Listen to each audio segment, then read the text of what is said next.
plans from day one of his ascension to virtually lay the groundwork for destroying the democracy that we have. He's a danger to this republic, and he needs to be stopped. And this case is maybe the last off-ramp to avoid what could be a terribly consequential and even violent episode in this country's history. What are your expectations regarding the outcome today, either way? Well, my expectations versus what I wish are two very different things. The consensus is, of course, that the court will not uphold the Colorado decision, and that they will find some sort of off-ramp that will remove them from that responsibility. Of course, my wish is that they would uphold the court's decision, that they would listen to the logic of Ludig and follow the dictates of the Constitution. This man instituted a coup to disrupt the transfer of power, and he is ineligible to ever hold office again. Do you hold Donald Trump responsible for January 6th? Absolutely do. What is your recollection of January 6th? Were you here or watching? I was not here, but I was here not long before that, on the 12th of November, and found myself a very lonely voice in a huge crowd of his supporters. And I can tell you that day, I felt the negative energy of a crowd almost wanting to become violent, and a virtually very short period later, it exploded into those riots. What did you feel like when you saw the images on? Horrified and forewarned. Do you think it could have been prevented? Wow, that's a great question. To think back to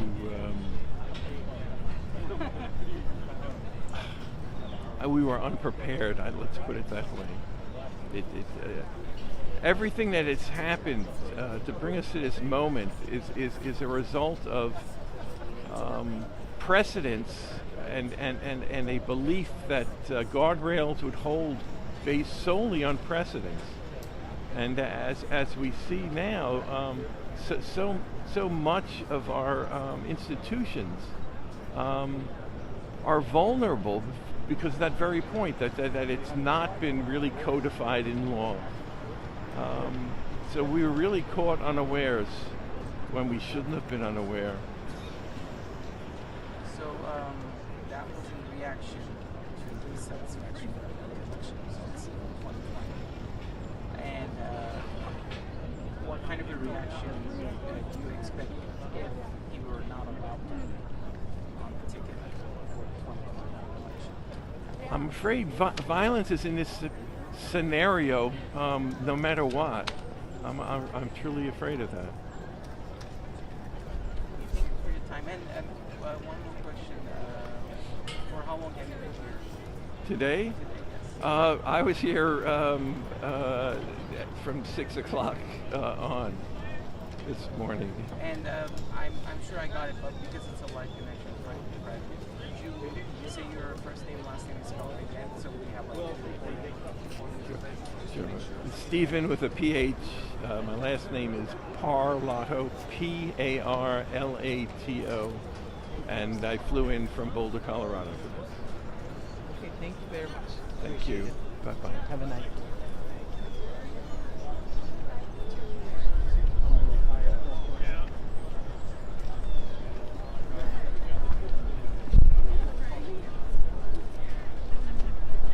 Yes!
absolutely. Are you from around here?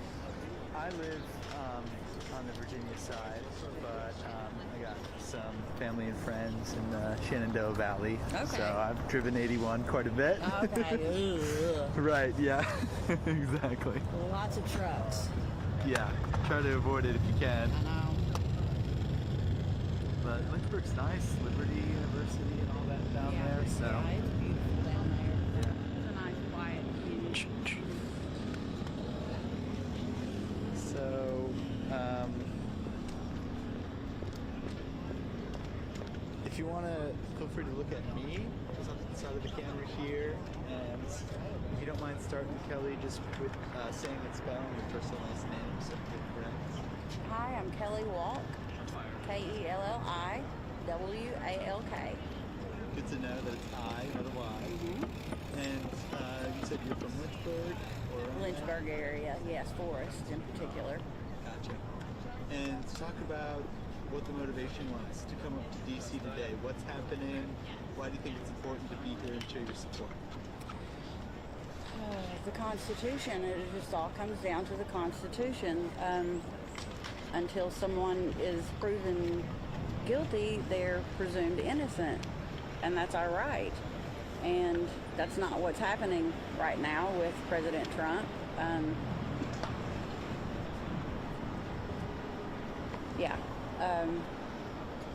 Do you think he deserves to be on the ballot? That the voters should have a say, not the court? Yes, most definitely. He deserves to be on the ballot. There's been nothing shown that would disqualify him from that. And the voters definitely should have the say, not the courts, not the appointed judges. He does have 3 appointees on the Supreme Court here. Correct. What do you feel like the result could be if he's going to have some support from the justices who he put in their positions, or? I like to think not. Their job is to hand down the Constitution to us, and not be swayed by who they're appointed by. No. I hope that they do rule on his side, but for no other reason than it's constitutionally correct. Yeah, the word insurrection, it gets thrown around a lot. What are your personal views on how prevalent that word is used? Do you feel like it applies to you? I was at the Ellipse on January 6, 2021, listening to President Trump's speech until the very end, and he said absolutely nothing that could be construed as insurrection. And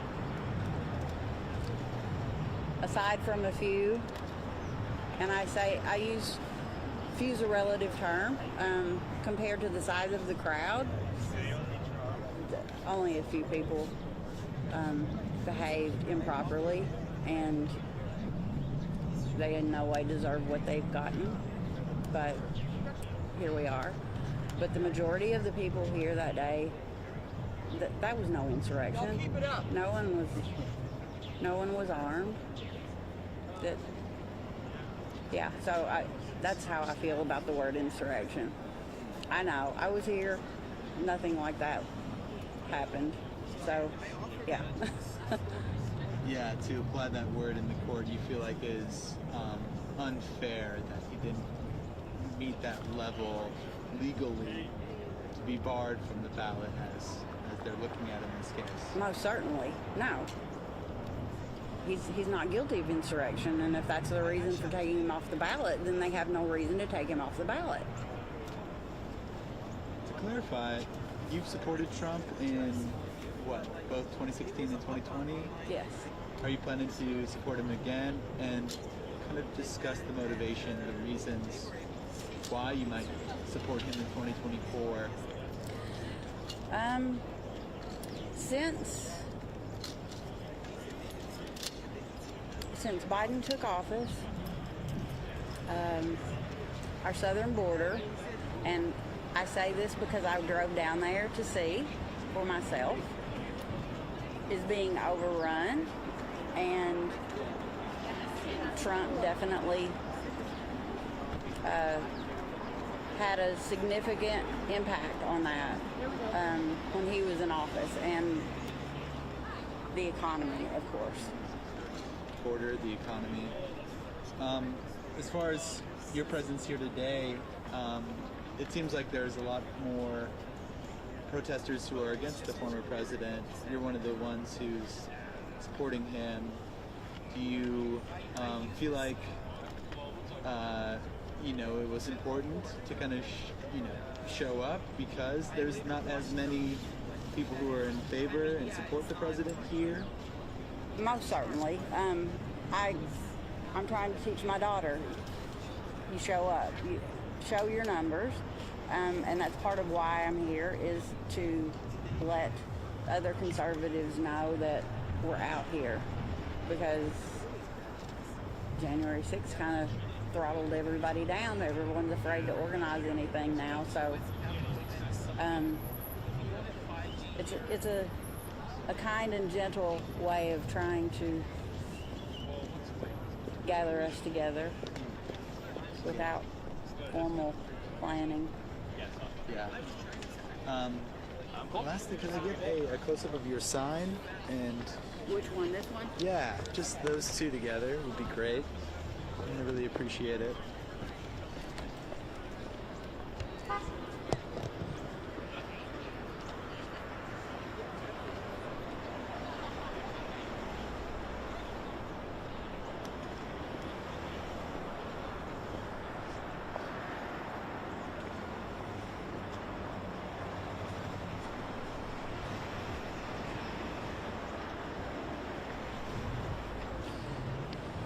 Thanks once again, Kelly.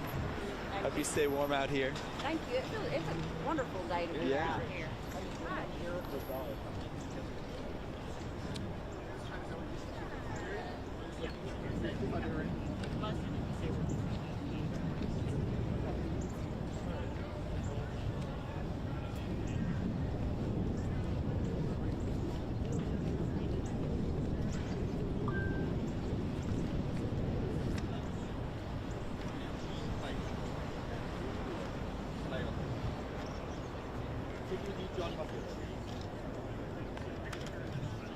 Across the street filing parts out of my camera, so you were better for me.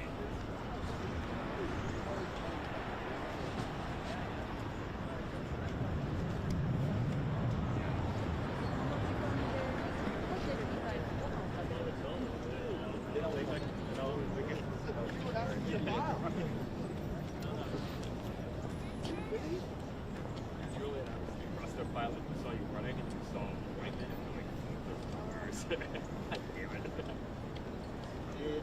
Yeah.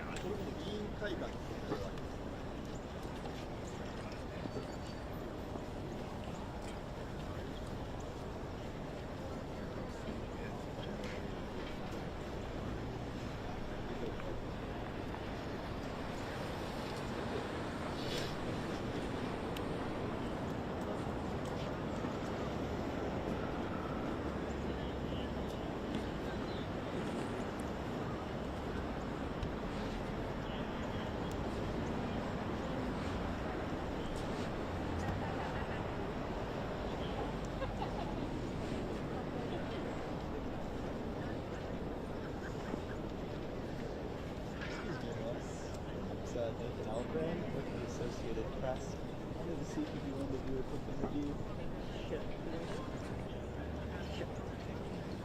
And just double check a couple things here. Comes to my mic and everything. And if you want to look at me off to like this side of the camera, I think that would look good. And just put it here. It's a little bright all of a sudden. It is bright all of a sudden.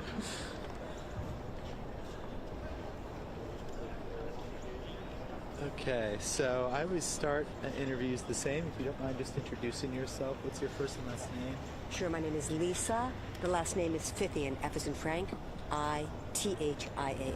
And is there a particular group you guys are with that are coming out here, just individuals? Yeah, we're individuals that have worked together over the years. Sometimes we worked under a formation called Remove Trump. Yeah. We were active during his impeachment trials, and so we've been on this mission to bring justice to against this man for a long time. Yeah, since I'm sure 2016 when you initially Yes, yes. ran. And now it's 2024. He's trying to get back on the ballot, and there's initiatives like what's happening in the Colorado case today to make sure he can't be on the ballot. What do you make of the case, the importance, the historical moment that we're kind of seeing today from this? Right, I do think it's a very historic moment because what we're looking at is really an interpretation of the Constitution and about whether or not if you've sworn to abide by the Constitution and protect it, and then you lead an insurrection, you forego your right to continue to hold a public office. I think the Constitution is clear about that. So what we don't know is whether the Supreme Court will actually uphold the law or will they find technicalities.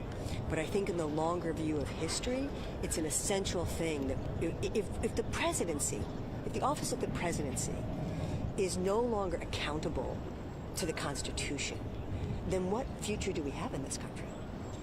You feel like that sets a bad precedent? That Absolutely. other future presidents like Trump could carry out a thing like January 6th and get away with it? Absolutely, and many people believe that if Trump was to win again in 2024, he may never leave office. I mean, we saw what he did last time. We know right now that the Heritage Foundation has a whole plan called Project 2025 that in the event for the next Republican presidency, they want to dismantle the entire state from the inside by infiltrating it, firing people, procedural changes, a whole plan. They have a whole plan, 1,000-page plan. So we know what's coming if the Supreme Court rules he can be on the ballot. We know what's coming if we're not allowed to proceed with the trials to hold him accountable for what he's done, whether it be for the files or the taxes or all those things.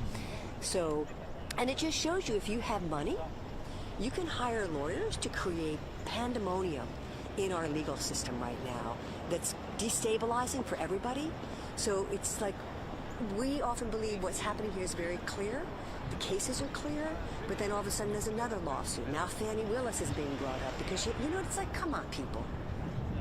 Come on, people. So we're here to just say the time is now to remove Trump from his ability to continue to be on ballots. You know, it's Republicans that brought those lawsuits. Yeah, we've interviewed Norma Anderson, who's one of the plaintiffs in this case, a voter from Colorado, and it's interesting to hear, you know, the motivations from them to bring this case.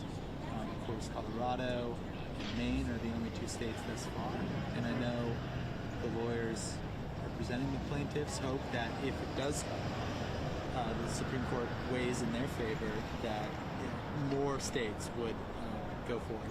I mean, what's your outlook and hope of what this case could end up doing, how it could change the course of this 2024 election?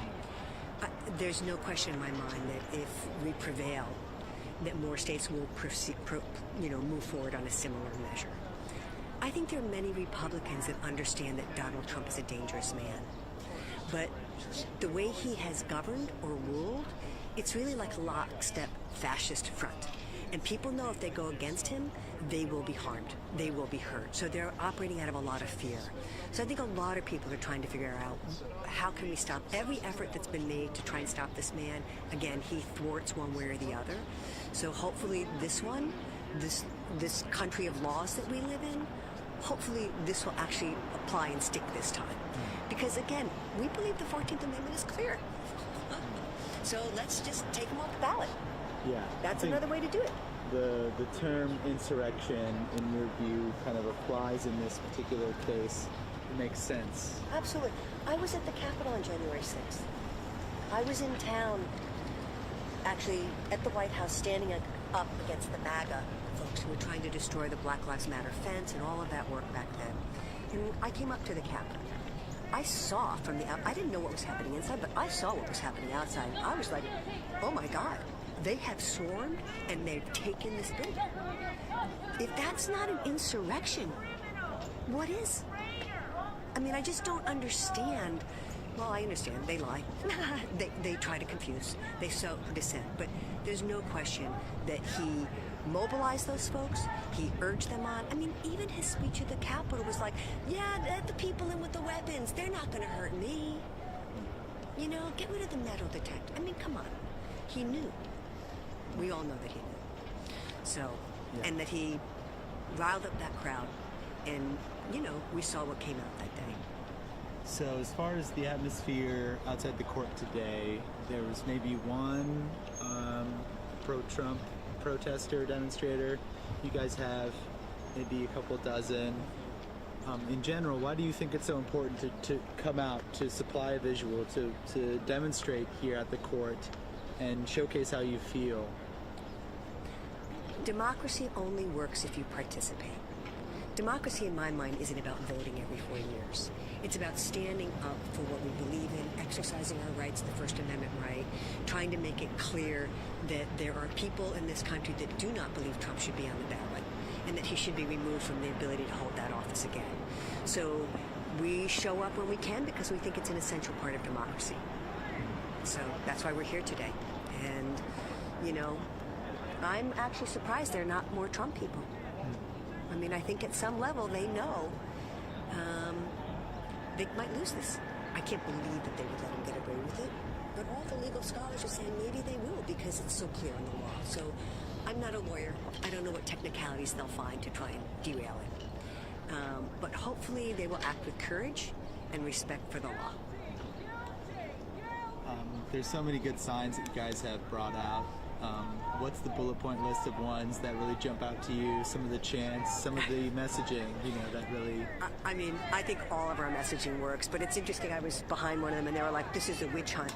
But I didn't have our witch hunt signs. It's like, witches know this isn't a witch hunt. You know what I mean? So I like that one, remove Trump. I think it's important to say we know what he did and he knew what he did. You know, I think that's one of my signs. Is that one of them I have right here? We know what Trump did. You know, again, it was Technicolor. So, you know, we think that there's so many harms that he has done that, you know, we put him on the signs, but the truth is it's like until the courts really stop this, he's going to continue to wreak havoc in this country. And one of our signs is beware of the future. I wish we didn't have to have that sign, but it is really true. Like, if he is able to prevail and continue to run, and if he should win again, I don't even know how bad. I think people in this country don't know how bad it can be. I mean, I literally believe we are watching fascism really take root in this country. And that's not hyperbole. No, that's a real thing.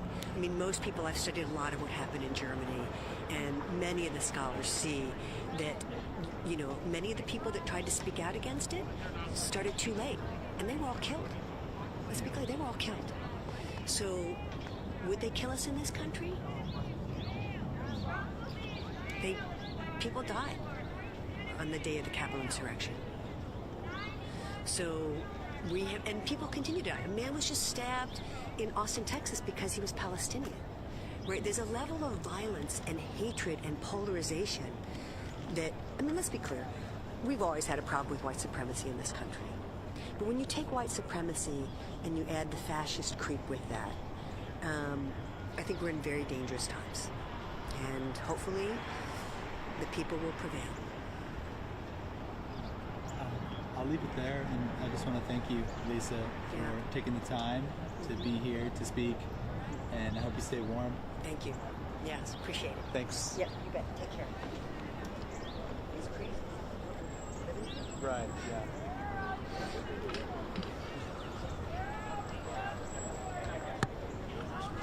Oh, really?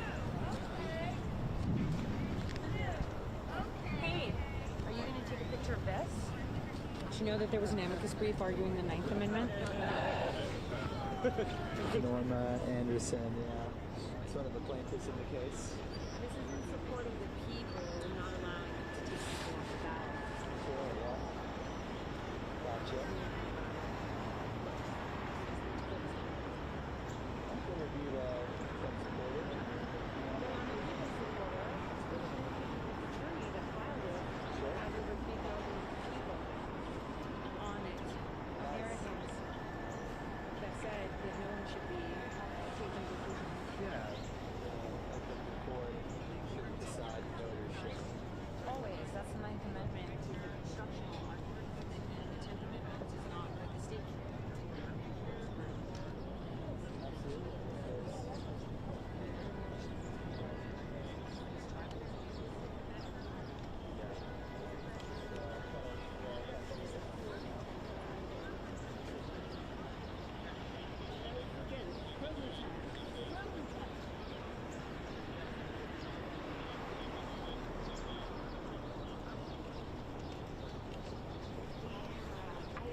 Así de sencillo. De todos los problemas judiciales de Trump, este es el más serio porque puede directamente afectar frente a las elecciones.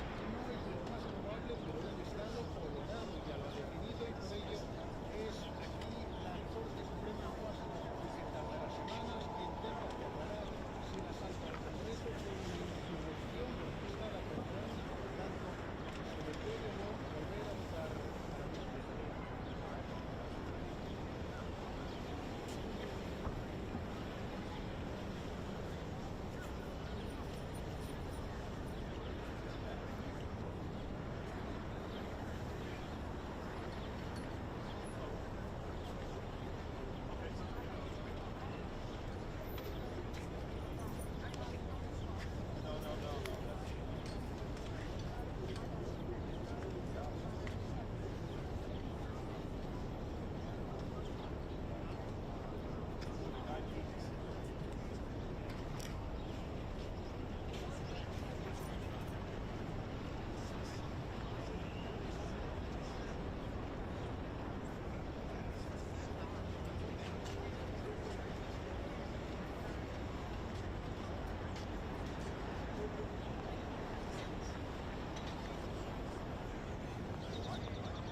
New Hampshire felt like a sport game.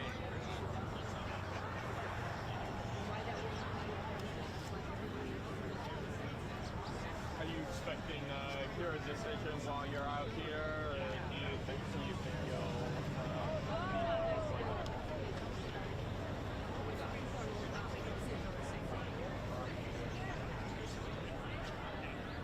Perfect. Well, thank you very much. I'm getting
NN Jones. And where are you from?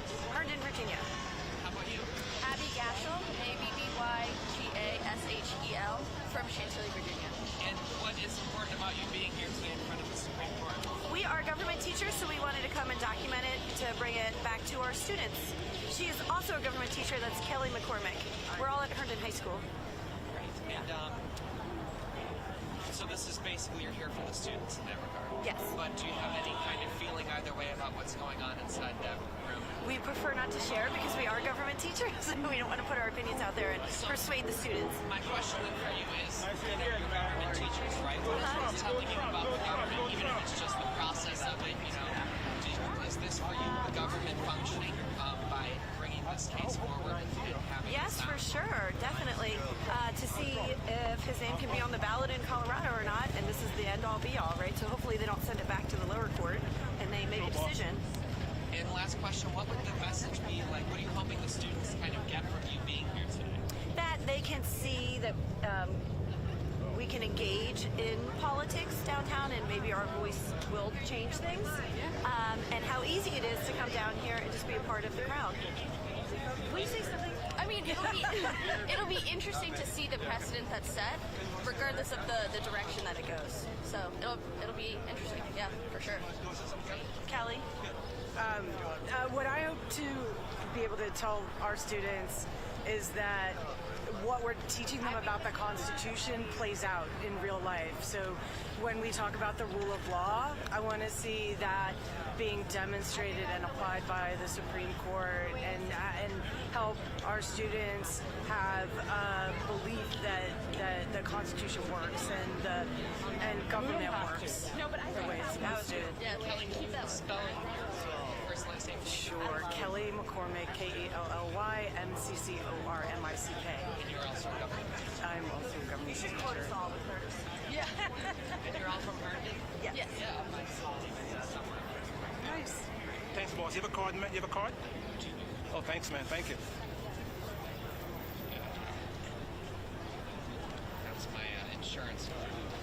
That won't get you much of anything. There you go. Thanks, man. Thanks a lot. Awesome, Sure. thanks. Thank you for talking to me.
I'll leave my stuff here. That's okay. Are you gonna be around? So I don't have to.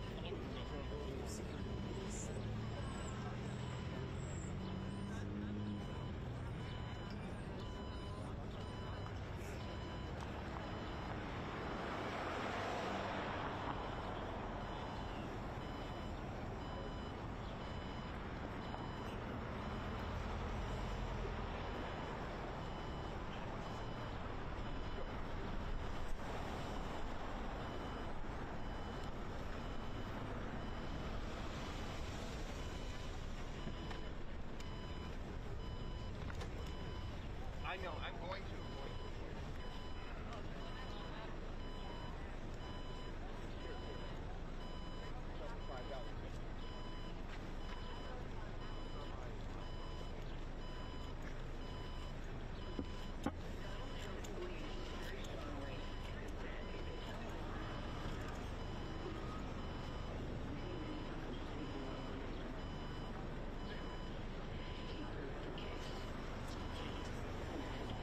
Insurrection.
bird watcher.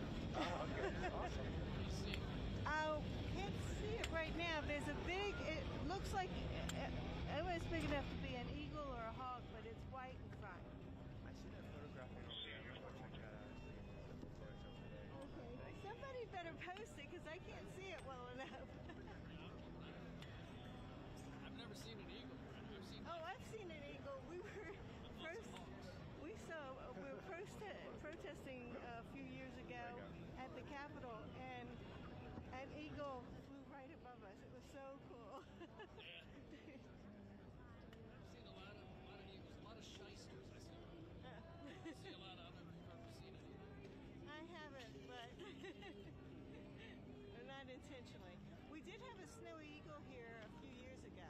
I mean, a snowy owl. Oh, wow, that's so that's almost kind of what it looks like, but I can't see it.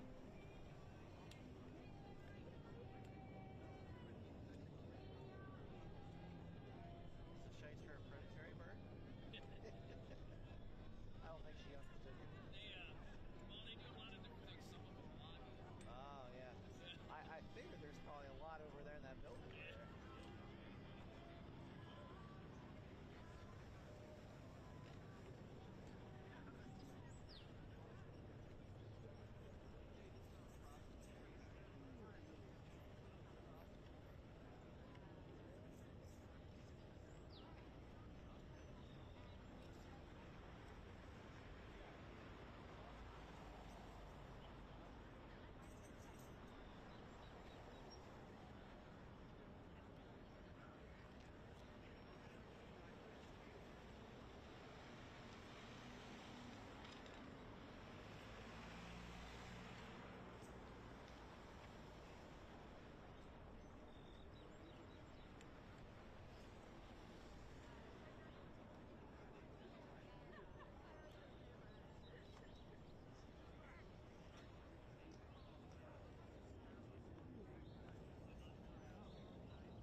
Held that President Donald J. Trump is constitutionally disqualified from serving as president under Section 3 of the 14th Amendment. The Colorado Supreme Court's decision is wrong and should be reversed for numerous independent reasons. The first reason is that President Trump is not covered by Section 3 because the president is not an officer of the United States, as that term is used throughout the Constitution. Officer of the United States refers only to appointed officials, and it does not encompass elected individuals, such as the president or members of Congress. This is clear from the Commissions Clause, the Impeachment Clause, and the Appointments Clause, each of which uses officers of the United States to refer only to appointed and not elected officials. The second reason is that Section 3 cannot be used to exclude a presidential candidate from the ballot, even if that candidate is disqualified from serving as president under Section 3, because Congress can lift that disability after the candidate is elected, but before he takes office. A state cannot exclude any candidate for federal office from the ballot on account of Section 3, and any state that does so is violating the holding of term limits by altering the Constitution's qualifications for federal office. The Colorado Supreme Court's decision is no different from a state residency law that requires members of Congress to inhabit the state prior to Election Day, when the Constitution requires only that members of Congress inhabit the state that they represent when elected. In both situations, a state is accelerating the deadline to meet a constitutionally imposed qualification and is thereby violating the holding of term limits. And in this situation, a ruling from this court that affirms the decision below would not only violate term limits, but take away the votes of potentially tens of millions of Americans. I welcome the court's questions. Mr. Mitchell, would you, you didn't spend much time on your argument with respect to whether or not Section 3 is self-executing. So would you address that? And in doing that, your argument is that it's not self-executing, but then in that case, what would the role of the state be? Or is it entirely up to Congress to implement the disqualification in Section 3? It is entirely up to Congress, Justice Thomas, and our argument goes beyond actually saying that Section 3 is non-self-executing. We need to say something more than that, because a non-self-executing treaty or a non-self-executing constitutional provision normally can still be enforced by a state if it chooses to enact legislation. The holding of Griffin's case goes beyond even that by saying that a state is not allowed to implement or enforce Section 3 of the 14th Amendment unless and until Congress enacts implementing legislation allowing it to do so. So under Griffin's case, which we believe is correctly decided, the Anderson litigants disagree with us on that point. But if this court were to adhere to the holding of Griffin's case, there would not be any role for the states in enforcing Section 3 unless Congress were to enact a statute that gives them that authority. Counsel, what if somebody came into a state Secretary of State's office and said, I took the oath specified in Section 3, I participated in an insurrection, and I want to be on the ballot? Does the Secretary of State have the authority in that situation to say, no, you're disqualified? No, the Secretary of State could not do that consistent with term limits, because even if the candidate is an admitted insurrectionist, Section 3 still allows the candidate to run for office and even win election to office, and then see whether Congress lifts that disability after the election. This happened frequently in the wake of the 14th Amendment, where Confederate insurrectionists were elected to Congress, and sometimes they obtained a waiver, sometimes they did not, and each House would determine for itself whether to seat that elected insurrectionist, because each House is the sole judge of the qualifications of its members. So if a state banned even an admitted insurrectionist from the ballot, it would be adding to and altering the Constitution's qualifications for office, because under Section 3, the candidate need only qualify during the time the candidate holds the office to which he's been elected. And under Your Honor's hypothetical, the Secretary of State would be demanding, essentially, that the candidate obtain a waiver from Congress earlier than the candidate needs to obtain that waiver.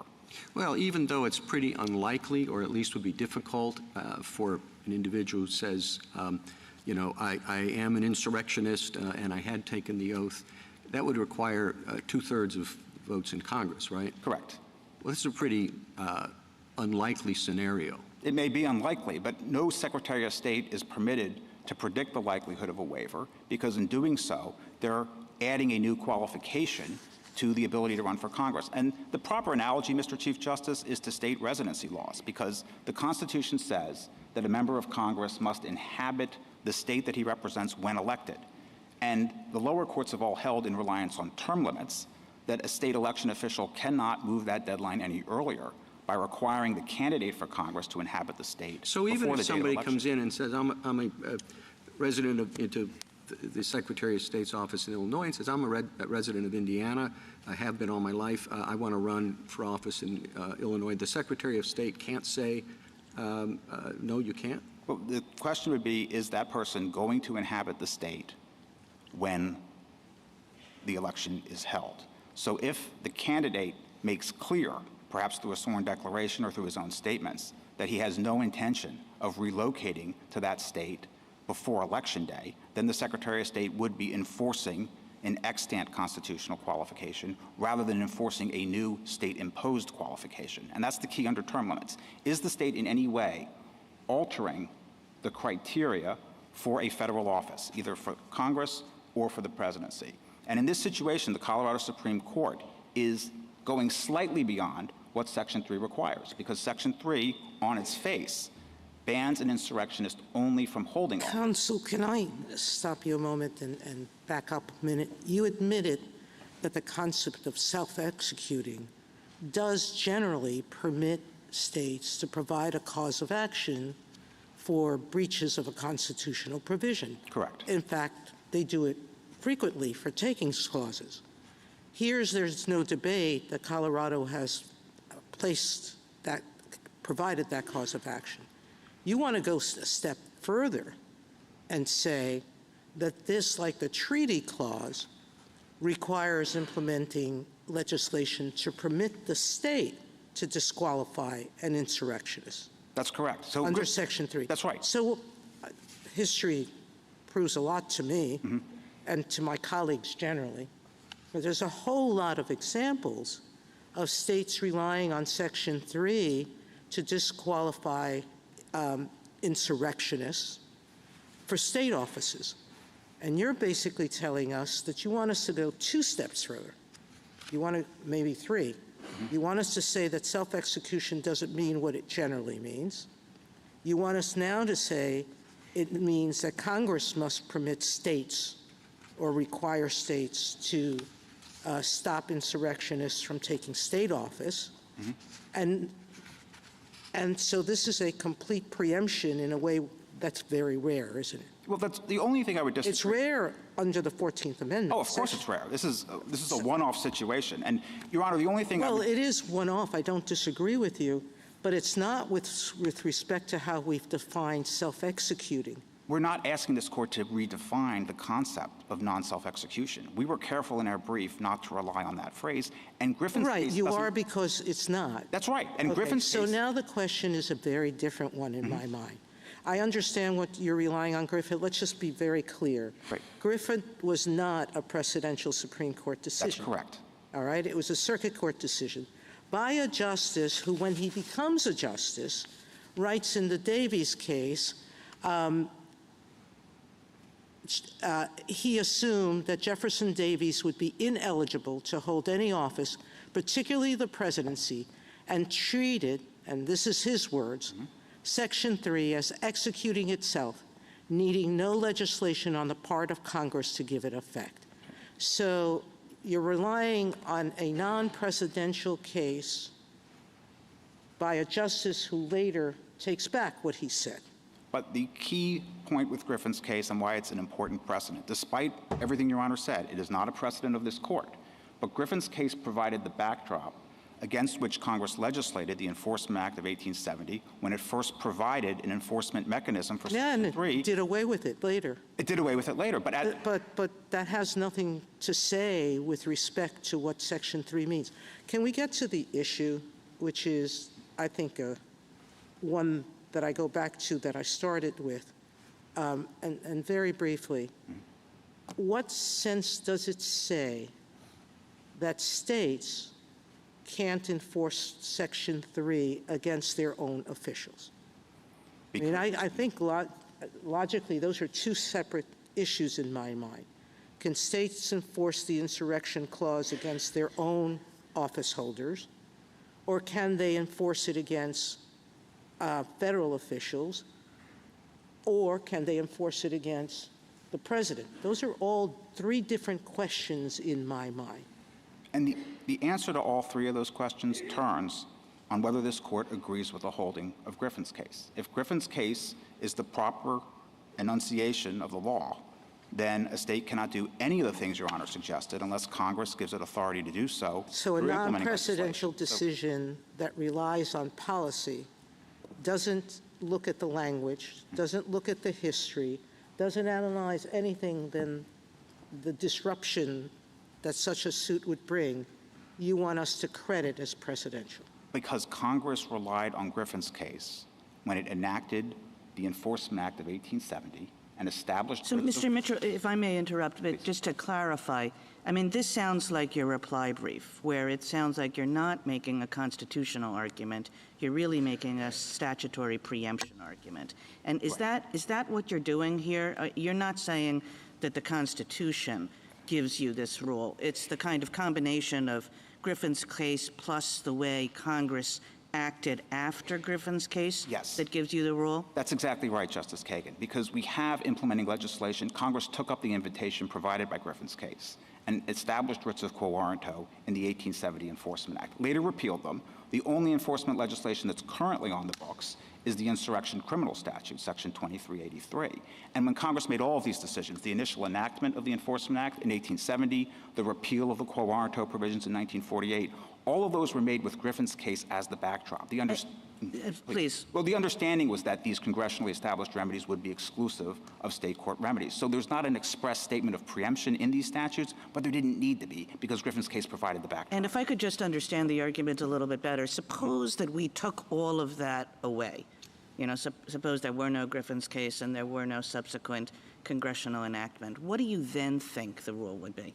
So just as a matter of first principles without Griffin's case, it's a much harder argument for us to make because normally, I mean, every other provision of the 14th Amendment has been treated as self-executing. What we would argue, and that's hypothetical that Your Honor has suggested, is that there are practical considerations unique to Section 3 that counsel in favor of a rule similar to what Chief Justice Chase spelled out in Griffin's case. And it goes to, I think, the policy concerns he talks about, where this was a case, Griffin's case involved a convicted criminal who was seeking a writ of habeas corpus on the ground that the judge who tried his case was an insurrectionist disqualified under Section 3. And Chief Justice Chase realizes that if he enforces Section 3 in this situation, it would nullify every official act taken not only by this particular judge, but by anyone who is an insurrectionist or arguably an insurrectionist under Section 3. Well, and that was why do you need those consequential concerns, though? I mean, it kind of seems to me that what Justice Kagan is getting at is why don't you have an argument that the Constitution of its own force, that Section 3 of its own force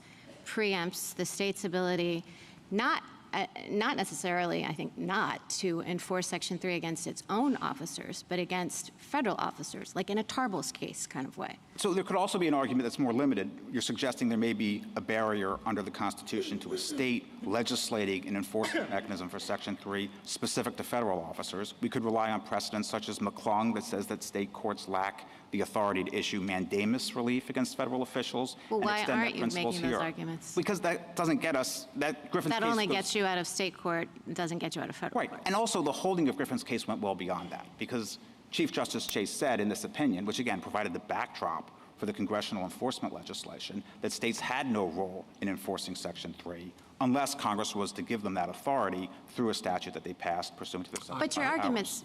No, please, go ahead. I was just going to add one last thing. I think your argument's a little broader than that because I think if we accept your position that disqualifying someone from the ballot is adding a qualification, really your position is that Congress can't enact a statute that would allow Colorado to do what it's done either, because then Congress would be adding a qualification, which it can't do either. No, I don't agree with that, Justice Barrett. Congress is not bound by the holding of term limits. Term limits only prohibits the states from adding additional qualifications or altering the Constitution's qualifications for federal office. It does not purport to restrain Congress. So if Congress were to enact implementing legislation that authorized the states to exclude insurrectionists from the ballot, we believe that would be valid enforcement legislation under Section 3, with an important caveat. There has to be congruence and proportionality under this court's precedent. So why would that be permissible? Because Section 3 refers to the holding of office, not running for office. And so if a state or Congress were to go further and say that you can't run for the office, you can't compete in a primary, wouldn't that be adding an additional qualification for serving for president? You must have been free from this disqualification at an earlier point in time than Section 3 specifies. I think the answer to your question, Justice Alito, depends on how you interpret the word enforce in Section 5. And some members of this court, such as Justice Scalia, thought that enforce means you can do nothing more than enact legislation that mirrors the 14th Amendment's self-executing requirements, and you can't go an inch beyond that. That's not the current jurisprudence of this court. No, well, where it all right, you allows have to decide whether it's congruent and proportional, and we would get into the question of whether that would be congruent and proportional. Well, let me shift gear a little bit. I take you to argue, and I think this is right, that the term self-executing is a misnomer as applied here. Yes, very often, when we use the term, what we're referring to is the proposition that a particular provision of the Constitution or a statute in and of itself creates a private right of action. That's not what the issue is here. No, that's not the issue here, and sometimes the phrase self-executing is used that way.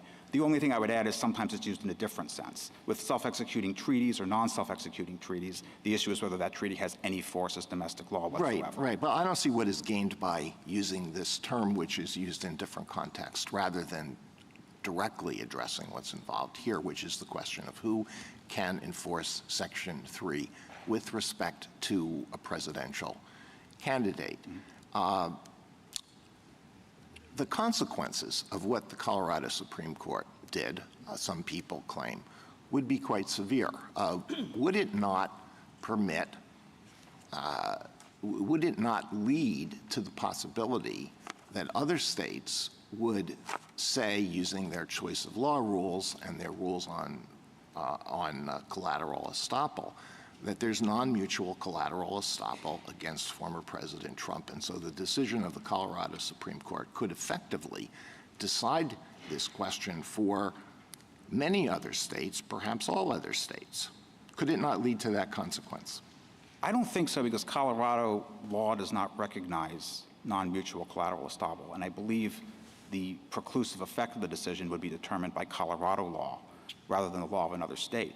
But I think your question, Justice Alito, gives rise to an even greater concern, because if this decision does not have preclusive effect in other lawsuits, it opens the possibility that a different factual record could be developed in some of the litigation that occurs in other states, and different factual findings could be entered by state trial court judges. They might conclude that, as a matter of fact, that President Trump did not have any intent to engage in incitement, or make some other finding that differs from what this trial court judge found. Yeah, exactly. So in this decision, the trial court in Colorado thought that it was proper to admit the January 6th report, and it also admitted the testimony of an expert who testified about the meaning of certain words and phrases to people who communicate with and among extremists, right? Another state court could reach an opposite conclusion on both of those questions. Certainly. Other states could conclude that the January 6th report is inadmissible hearsay. They might also conclude that statements within the January 6th report were hearsay, even if the report itself is not. And they could certainly reach a different conclusion with respect to the expert testimony of Professor Simi. Perhaps in another state we would have time to produce our own sociology expert who would contradict Professor Simi. Should these considerations be dismissed as simply consequentialist arguments, or do they support a structural argument that supports the position that you're taking here? I think they all mutually reinforce each other. We have an argument, we believe, that is sufficient to dispose of this case just based on the meaning of officer of the United States, as well as the argument we're making based on term limits. But all of the consequentialist considerations that Your Honor has suggested are additional reasons to reverse the Colorado Supreme Court, although we don't think it's necessary to get into consequences because the law is clearly on our side. You keep saying term limits. There are other presidential qualifications in the Constitution: age, citizenship. There's a separate amendment, the 22nd Amendment, that doesn't permit anyone to run for a second term. We have a history of states disqualifying, not all, but some, of disqualifying candidates who won't be of age if elected. We have a history of at least one state disqualifying someone who wasn't a U.S. citizen. Right. Are your arguments limited to Section 3? Not quite. The question, Justice Sotomayor, is whether the state is violating term limits by adding to or altering the extant qualifications for the presidency in the Constitution. Now, so you want us to say, I'm wondering why the term limits qualification is important to you.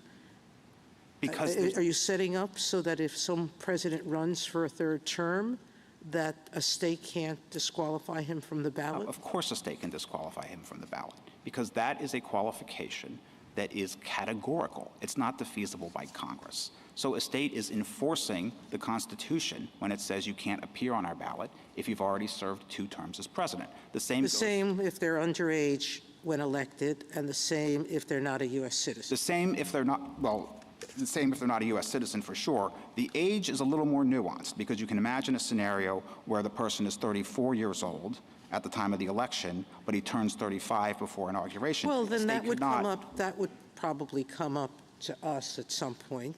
The state would make a decision and say he's ineligible, and we would have to decide that question then. But my point is, so what?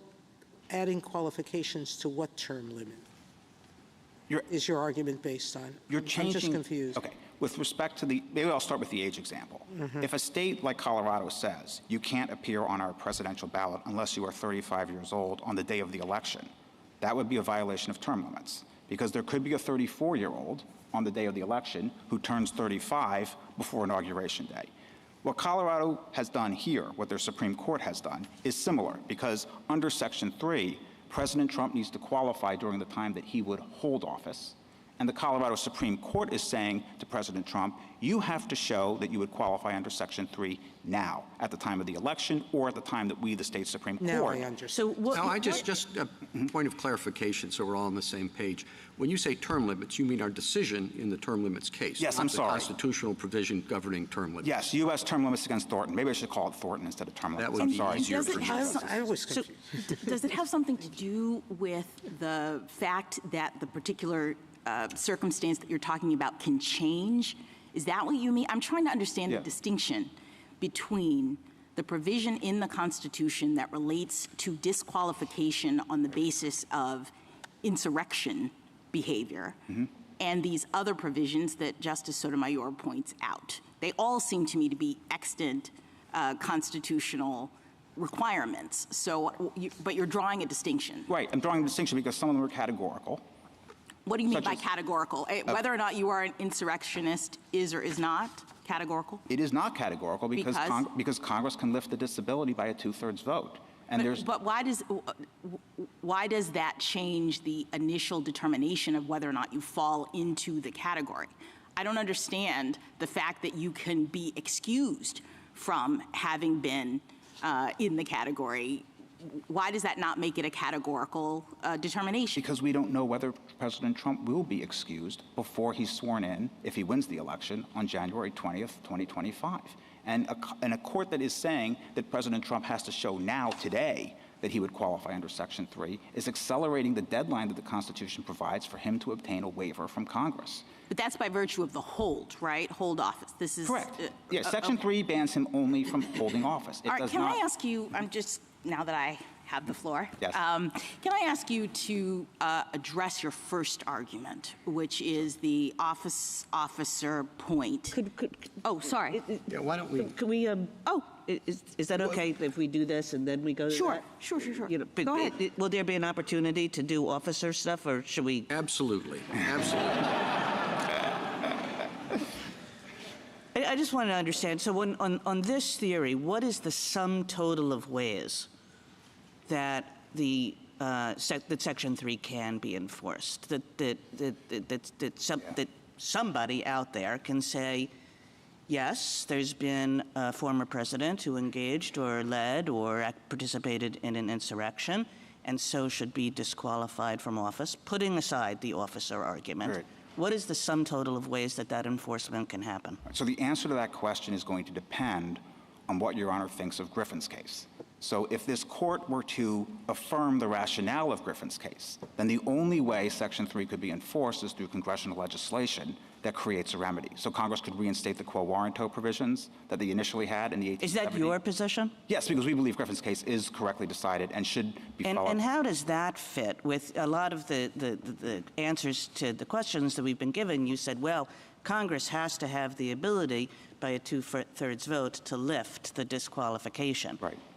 But so too, I would think that provision would be in some tension with what you just said. There is because if Congress has the ability to lift the vote by a 2/3 majority, then surely it can't be right that one house of Congress can do the exact same thing by a simple majority. Yeah, there certainly is some tension, Justice Kagan, and some commentators have pointed this out. Professor Bode and Professor Paulson criticized Griffin's Then I case must very be sharply. right. Well, we don't think this problem is fatal, because to us, the two-thirds provision that allows Congress to lift a disability is something akin to a pardon power, where Congress, through enforcement legislation, creates a mechanism by which the insurrectionist issue is to be determined by some entity. It could be the legislature. In the case of an elected member of Congress, each house has the ability to judge the qualifications of their members. Or if it's outside the situation of Congress, it would be whatever Congress enacts. So when it was the writs of quo warranto, each federal prosecutor had the authority to bring a quo warranto writ against an incumbent official and seek his ouster from office under Section 3, but it was still subject to that amnesty provision in Section 3 of the 14th Amendment. So we do acknowledge the tension, but we don't think that's an insurmountable obstacle. I don't even see why there's a tension. If you analogize the lifting by Congress of the disqualification by a two-thirds vote to a pardon, then surely one would not argue that the fact that the president or governor can pardon someone from a criminal conviction or a criminal offense means that the person couldn't be prosecuted in the first place for the criminal offense. That's right. Right? Yes. So I don't see what the tension is. They're two separate things. Did the person engage in this activity, which is prohibited? And second, even if the person did engage in the activity, are there reasons why the disqualification or should be lifted or the pardon should be granted? That's right. I mean, if the court accepts the holding of Griffin's case, that's exactly the regime that we would have. Yeah, I don't see there's tension, but also there's a limit on what one can infer from the mere fact that Congress can lift the disqualification. You can't infer from that it is impermissible to have a prior determination that the person did engage in the insurrection. You can't make that inference. It's not logical. But I think what's in tension is that you would have the exact same actor and say, look, that actor can lift the disqualification by a two-thirds vote, but you're saying only that actor can put the disqualification into effect in the first place, and it can do that by far less than two-thirds. It can do that just by a simple majority of one house. Or it could do that by doing nothing at all, if the holding of Griffin's case is correct, because just congressional inaction would effectively act as the only thing it takes to have no action is half plus one saying we don't feel like it. But that's why we tried to characterize our Griffin's case argument the way we did, where we rely on preemption doctrines as well. So don't you think Griffin's case is also relevant to trying to figure out what the original public meaning of Section 3 of the 14th Amendment is? It's by the Chief Justice of the United States a year after the 14th Amendment. That seems to me highly probative of what the meaning or understanding of that language, otherwise elusive language, is. I do think it's probative, Justice Kavanaugh. We didn't rely too heavily on the point that you're making, partly because we have this other opinion from Justice Chase in the Jefferson Davis case. So that argument could potentially boomerang on us, which is why we didn't push it very hard in our briefing. But I think Your Honor is right. This is... why don't you finish your sentence? It is relevant and probative for sure, but I think there is other evidence too that might perhaps undercut the usefulness of trying to characterize Griffin's case as completely emblematic of the original understanding. Now, why don't we move on to the officer point? Certainly. And Justice Jackson, I think you... Yeah, so I had a question about it because you're making a textualist argument. And as I look at Section 3, I see two parts of the first sentence of Section 3. The first is a list of offices that a disqualified person is barred from holding. And the second are specific circumstances that give rise to disqualification. So first, am I right about seeing that there are two different things happening in the first sentence of section? Okay. For sure.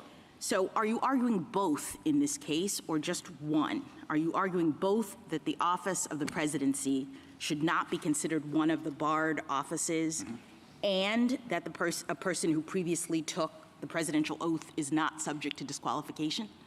We are arguing both, Your Honor. I don't see that in your brief. I see a lot of focus on the second, but not on the first. There is definitely more focus on the second, and we acknowledge that we have a somewhat heavier lift on the first point. Why? It seems to me that you have a list and president is not on it. That's certainly an argument in our favor, but there are also, with respect to officer of the United States, that's used repeatedly in the Constitution in the Commissions Clause, in the Appointments Clause, and also in the Impeachment Clause. And every time it appears, it's used in a way that clearly excludes the No, I president. understand, but that's So the we don't- second argument. So the That is. first And the- argument is we have a list of offices that a person is barred from holding, right? Yes. Under your theory or under the language of, and we see it begins with senator, representative, elector of the president and vice president, and all other civil or military officers. Offices under the United States. Offices under the United States. How But it's the phrased. word president or vice president does not appear specifically That's in right. that list. So I guess I'm trying to understand, are you giving up that argument, and No. if so, why? No, we're not giving it up at all. You're right. The president and the vice president are not specifically listed. But the Anderson litigants claim that they are encompassed within the meaning of the phrase office under the United States. And do you agree that the framers would have put such a high and significant and important office, sort of smuggled it in through that catch-all phrase? We don't agree at all. That's why we're still making the argument that the presidency is excluded from the covered offices that are listed at the beginning of Section 3. I'm sorry. Your brief says you didn't take a position on that point.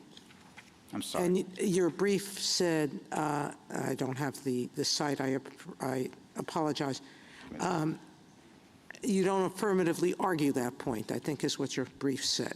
In the blue brief? Yes. Well, we certainly argued it in the reply brief, and I'll have to look at how we phrased it. But we did point out in our opening brief that there are potential issues if this court were to rule on office under, because that phrase appears in other parts of the Constitution, including the Emoluments Clause, the Impeachment Disqualification Clause. Would we and the necessarily Compatibility have to Clause. say, I mean, I thought the point was that Section 3 was unique, that there was something happening with Section 3 that could explain why certain offices were left off or whatnot. Perhaps, but there are also implications from other parts of the Constitution which really help us on the officer of the United States argument in that second part of Section 3, but somewhat cut against us when it comes to office under the United States. And the Anderson litigants point this out in footnote 9 in the red brief, where they say if this court were to say the presidency is an excluded office under the United States, that could imply, for example, the president is not covered by the emoluments. Mr. Mitchell, Yes. stepping back on this, a lot hinges on the difference between, in your argument, between the term office and officer. Yes. And I guess I'm wondering, what theory do you have from an original understanding or a textualist perspective why those two terms so closely related would carry such different weight? Because it's clear from the constitutional text that there are officers that do not hold offices under the United States. For example, the Speaker of the House and the President pro tempore, they're described as officers in Article 1 who are chosen by the legislature. They also have to be officers if they're able to be covered by the Presidential Succession Act, because under the Constitution, only officers can serve when there's a vacancy in both the presidency and the vice presidency. So they're officers, but they're not offices under the United States because of the Incompatibility Clause, which says that if you're a member of Congress, you cannot simultaneously hold an office under the United States. So that provision of the Constitution clearly demonstrates that members of Congress can't hold offices. I appreciate that response. Is there anything in the original drafting, history, discussion that you think illuminates why that distinction would carry such profound weight? Not of which we're aware. So these are textual inferences that we're drawing from constitutional structure, intratextualist analysis. But we aren't relying necessarily on the thought processes of the people who drafted these provisions because they're unknowable, but even if they were knowable, we're not sure they would be relevant in any event, because this language, especially in Section 3, was enacted as a compromise. There were certainly radical Republicans who wanted to go much further. If you look at some of the earlier drafts that were proposed, some people wanted to ban all insurrectionists from holding office, regardless of whether they previously swore an oath. Some people wanted to go further and ban them even from voting. Thank you, Counsel. I just have one very technical question. The statute in 1870, if it were still in effect, would require you to modify your arguments slightly. It was repealed, as you say, in 1948. I tried to find it, but I couldn't. Do you know why it was repealed? No, we don't know why. It looks like it was done as part of a reorganization of the U.S. Code. So it doesn't appear there was any policy motivation behind that decision. I think a lot of things got repealed during this 1948 decisions that were made. Okay. Justice Thomas, anything further? Justice Alito? Is there any history of states using Section 3 as a way to bar federal office holders? Not that I'm aware of, Justice Alito, because of Griffin's case. I mean, Griffin's case has been the law. I shouldn't say that it's been the law because it was just a circuit court decision, but that has been the settled understanding of Section 3 since 1870 when it was decided. Thank you. Justice Sotomayor? Pin down your principal argument on Section 3. You argue that even though the president may or may not qualify, presidency may or may not qualify as an office under the United States, your principal argument is that the president is not an officer of the United States, correct? Yeah, I would say it a little more forcefully than what Your Honor just described. We believe the presidency is excluded from office under the United States, but the argument we have that he's excluded the president as an officer of the United States is the stronger of the two textually and has fewer implications for other constitutions. Bit of a gerrymandered rule, isn't it, designed to benefit only your client? I certainly wouldn't call it gerrymander. That implies nefarious intent. Well, you didn't make it up. I know some scholars have been discussing it, but just so we're clear, under that reading, only the petitioner is disqualified because virtually every other president except Washington has taken an oath to support the Constitution, correct? That's right. Every president, to our knowledge, every other president. John Adams might also be excluded because he took the oath as a vice president, which is not an officer. But yes, President Biden would certainly be covered. He took the oath as a member of Congress, and that's true of every previous president. Would that be true if we were to hold more narrowly in a reversal that it's not Section 3 that's at issue, but Thornton and others as to whether Section 3 can be enforced by states against the president? That would extend to every presidential candidate, not exactly, just our not just That's to correct. yours. Yes. Okay, thank you. Justice Kagan? And if I could just understand, I mean, given that you say you don't have a lot of evidence that the founding or the generation that we're looking at is really thinking about office versus officer of the United States, I mean, it would suggest that we should ask, is that a rule a sensible one? You know, if they had thought about it, what reason would they have given for that rule? And it does seem as though there's no particular reason, and you can think of lots of reasons for the contrary, to say that the only people who have engaged in insurrection who are not disqualified from office are presidents who have not held high office before. Why would that rule exist? I don't think there is a good rationale, given that this was compromise legislation. And sometimes this happens with statutory compromises and even constitutional compromises. There's an agreed upon set of words that can pass both houses of Congress. But different legislators may have had goals and motivations. They didn't all get their way. In a compromise, everyone goes away miserable. But this was the text that was settled upon. And it does seem odd that President Trump would fall through the cracks in a sense. But if officer of the United States means appointed officials, there's just no way he can be covered under Section 3. The court would have to reject our officer argument to get to that point. And is there any better reason, if you go to the office argument that Justice Jackson was suggesting, is there any better reason for saying that an insurrectionist cannot hold the whole panoply of offices in the United States, but we're perfectly fine with that insurrectionist being president? I think that's an even tougher argument for us to make as a policy matter, because one would think of all offices, the presidency would be the one you'd want to keep out the Confederate insurrectionists. That's the commander-in-chief of the Army. So, again, that's why we're leaning more on the officer of argument than the office under. We're not conceding office under, but we definitely have the stronger textual case and structural case on officer of the United States. Thank you. Thanks.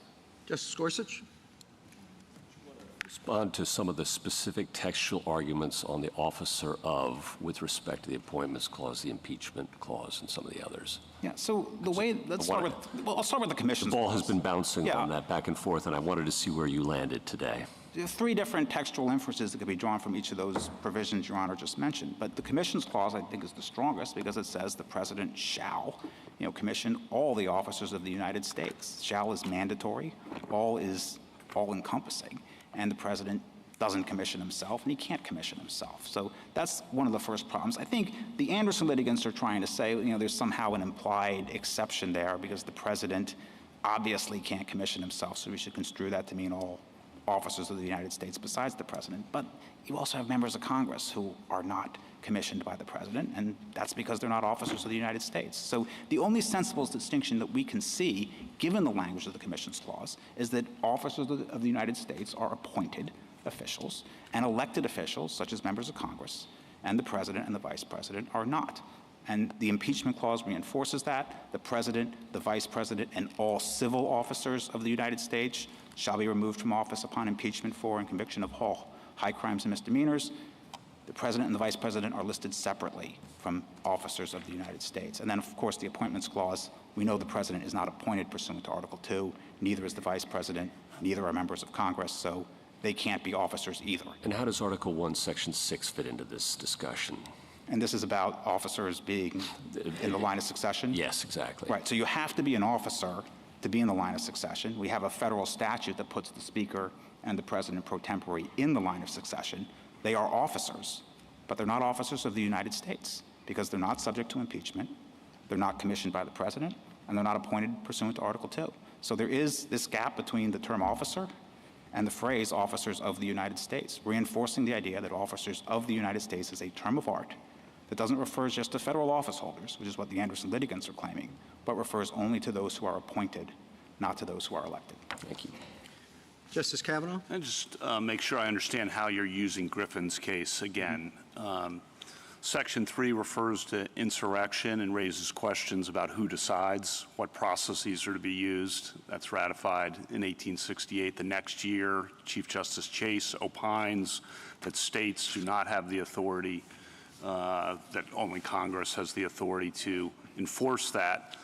That could be evidence, as you say, of the original public meaning, at least some evidence. It's a precedent, although not binding. But your point then is it's reinforced because Congress itself relies on that precedent in the Enforcement Act of 1870 and forms the backdrop against which Congress does legislate. And then, as Justice Alito says, the historical practice for 155 years has been that that's the way it's gone. There haven't been state attempts to enforce disqualification under Section 3 against federal officers in the years since. So whether that's a Federalist 37 liquidation argument, it all reinforces what happened back in 1868, 1869, and 1870. Right. You want to add to that, alter that? No, I think that's exactly right. And the last part you mentioned, Your Honor, is crucial to our argument, that Congress relied on Griffin's case. It provided the backdrop against which they legislated, which is why we should read these extant enforcement mechanisms, and right now the only one left is the federal insurrection statute, 2383, as exclusive of state court remedies. It's a form of implied preemption, almost C. Clamor's implicit preemption of other remedies, because Congress made these decisions in explicit reliance on Griffin's case. And if we agree with you on Griffin's case and what you've elaborated on there, that's the end of the case, right? It should be, yes, unless Congress decides to enact a statute, which we can't rule out. A new statute in addition to 2383. And just to be clear, under 2383, you agree that someone could be prosecuted for insurrection by federal prosecutors, and if convicted, could be or shall be disqualified then from office. Yes, but the only caveat that I would add is that our client is arguing that he has presidential immunity, so we would not concede that he can be prosecuted for what he did on January 6th under 2383. Understood. Asking a question about the theory of 2383. Thank you. Thank you. Justice Barrett? So Griffin's case was a collateral proceeding, so it's habeas relief. Yes. Could Griffin have, so even if Section 3 is not a basis for collateral relief in habeas, which was new at the time, could Griffin have raised at his trial or in direct appeal the argument that Judge Sheffy, you can't legitimately sit or constitutionally sit on my case because you're an insurrectionist and you're disqualified? Could he have won then? No. Why? Not if Griffin's case is correct. So a court would have to reject the rationale of Griffin's case to accept what Your Honor is suggesting. Well, why? Like I said, Griffin's case, I think there's some language that might be a little bit broad, but at bottom, Griffin's case is about a collateral habeas proceeding. And Griffin had brought his case after the fact. He needed a cause of action. Why wouldn't it work in a trial for him to challenge Sheffy's constitutional ability to adjudicate his case? But what Griffin's case holds is that only Congress can provide the means of enforcing Section 3. And under Your Honor's hypothetical, Congress has not enacted any such statute that would give Mr. Griffin the right to raise those types of arguments at his trial. So he would have to await legislation from Congress. Okay, let's assume that I disagree with you about the officer argument. So Section 3 covers President Trump. Let's say that Congress enacts a quo warranto provision that would allow a state, or I guess it doesn't really matter for this purpose, even a federal prosecutor, to bring such an action against him, to remove him from office in the quo warranto way. Wouldn't that be in some tension with impeachment?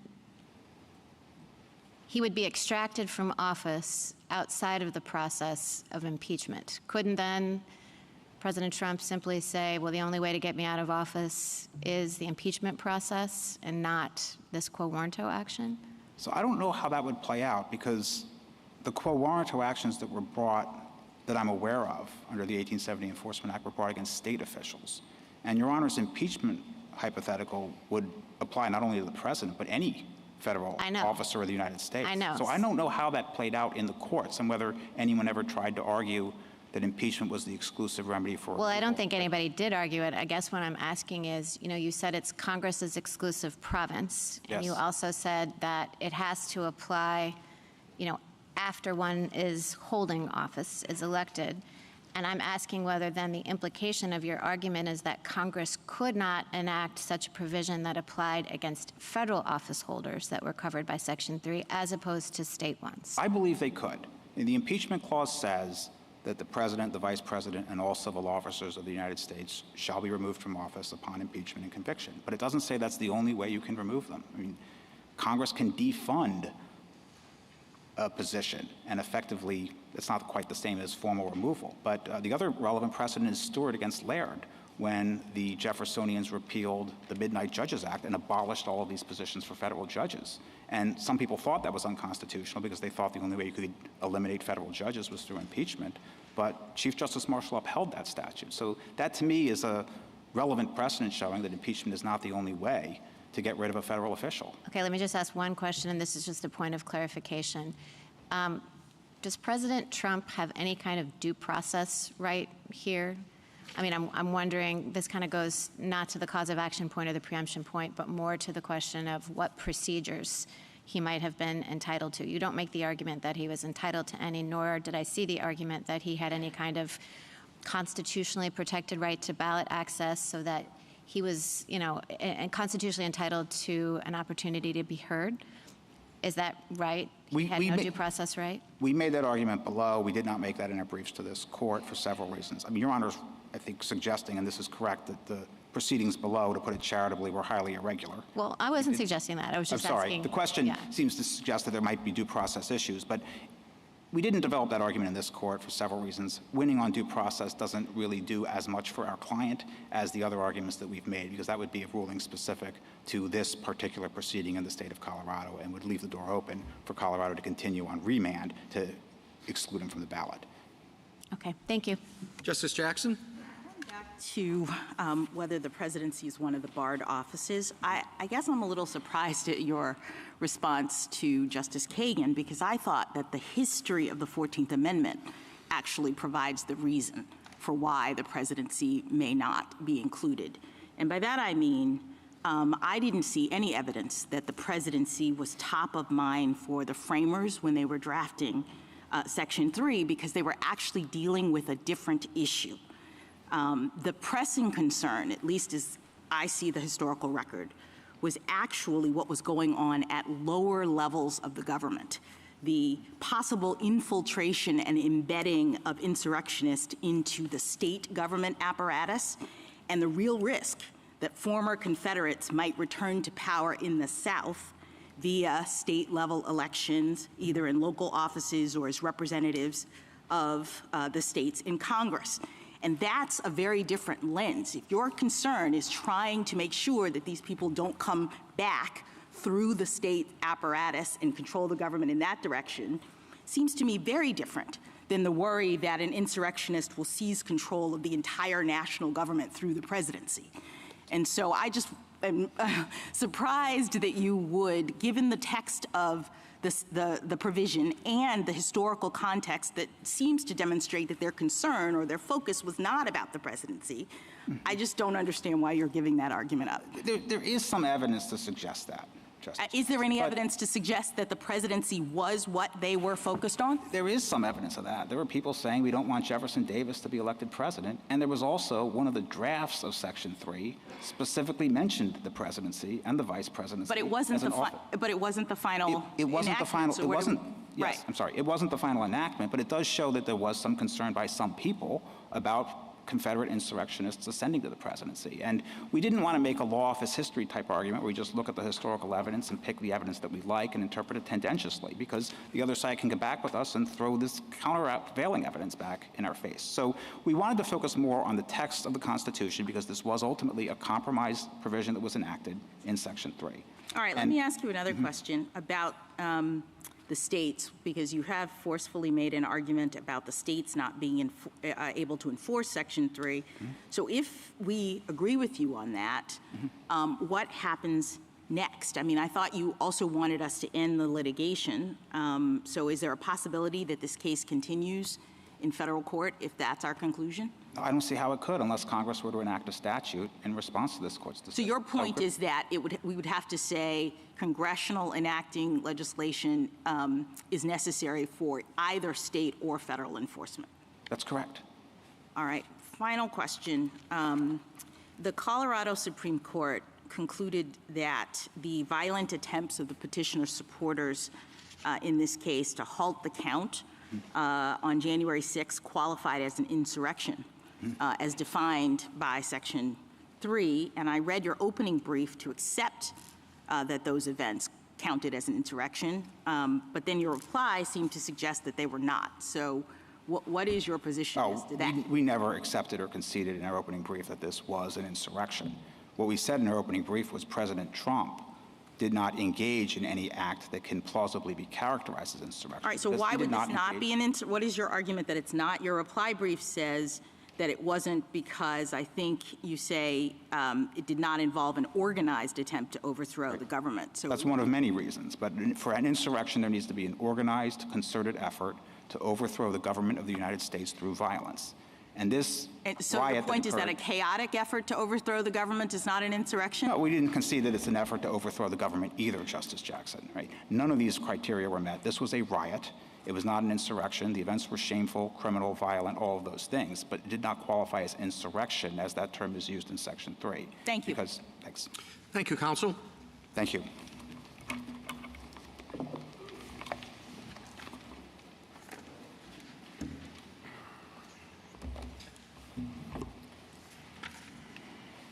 Mr. Murray? Mr. Chief Justice, and may it please the court, we are here because for the first time since the War of 1812, our nation's capital came under violent assault. For the first time in history, the attack was incited by a sitting president of the United States to disrupt the peaceful transfer of presidential power. By engaging in insurrection against the Constitution, President Trump disqualified himself from public office. As we heard earlier, President Trump's main argument is that this court should create a special exemption to Section 3 that would apply to him and to him alone. He says Section 3 disqualifies all oath-breaking insurrectionists except a former president who never before held other state or federal office. There is no possible rationale for such an exemption, and the court should reject the claim that the framers made an extraordinary mistake. Section 3 uses deliberately broad language to cover all positions of federal power requiring an oath to the Constitution. My friend relies on a claimed difference between an office under and an officer of the United States, but this case does not come down to mere prepositions. The two phrases are two sides of the same coin, referring to any federal office or to anyone who holds one. President Trump's other arguments for reversal ignore the constitutional role of the states in running presidential elections. Under Article 2 and the 10th Amendment, states have the power to ensure that their citizens' electoral votes are not wasted on a candidate who is constitutionally barred from holding office. States are allowed to safeguard their ballots by excluding those who are underage, foreign-born, running for a third presidential term, or, as here, those who have engaged in insurrection against the Constitution in violation of their oath. I welcome the Court's questions. Do you have contemporaneous examples, and by contemporaneous I mean shortly after the adoption of the 14th Amendment, where the states disqualified national candidates, not its own candidates, but national candidates? The only example I can think of, Justice Thomas, is the example of Congressman Christie, who was elected in Georgia in, I believe, 1868, and the governor of Georgia refused or declined to certify the results of that election because Mr. Christie was disqualified. But I think it's not surprising that there are few examples because we didn't have ballots in the same way back then. Candidates were either write-in or they were party ballots, so the states didn't run the ballots in the same way, and there wouldn't have been a process for determining before an election whether a candidate was qualified, unlike the processes that we have now that states have created under their Article 1 and Article 2 powers to run elections. But it would seem that particularly after Reconstruction and after the Compromise of 1877 and during the period of Redeemers, that you would have that kind of conflict. There were a plethora of Confederates still around. There were any number of people who would continue to either run for state offices or national offices. So it seemed that would suggest that there would at least be a few examples of national candidates being disqualified, if your reading is correct. Well, there were certainly national candidates who were disqualified by Congress refusing to seat them. I understand that, but that's not this case. Did states disqualify them? That's what we're talking about here. I understand Congress would not seat them. Other than the example I gave, no. But again, Your Honor, that's not surprising because there wouldn't have been, states certainly wouldn't have the authority to remove a sitting So what's the federal purpose officer. what was the purpose of Section 3? The states were sending people. The concern was that the former Confederate states would continue being bad actors. And the effort was to prevent them from doing this. And you're saying that, well, this also authorized states to disqualify candidates. So what I'm asking you for, if you are right, what are the examples?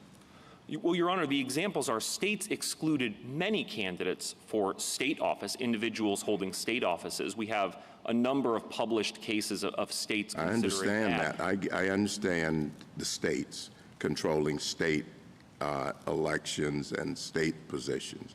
What we are talking about here are national candidates. I understand. You look at Foner or Foote, Shelby Foote, or McPherson, they all talk about, of course, the conflict after the Civil War. And there were people who felt very strongly about retaliating against the South, the radical Republicans. But they did not think about authorizing the South to disqualify national candidates. And that's the argument you're making. And what I would like to know is do you have any examples of this?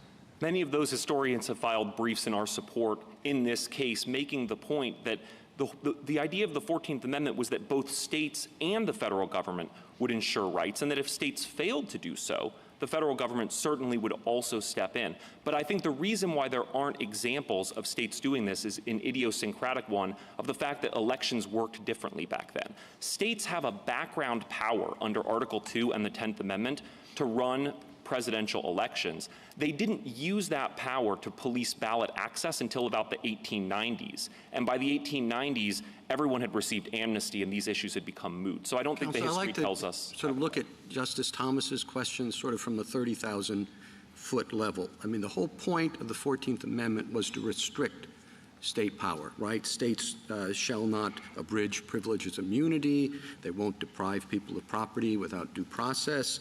They won't deny equal protection.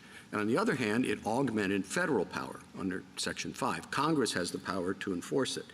So wouldn't that be the last place that you'd look for authorization for the states, including Confederate states, to enforce, implicitly authorized, to enforce the presidential election process? That seems to be a position that is at war with the whole thrust of the 14th Amendment and very ahistorical.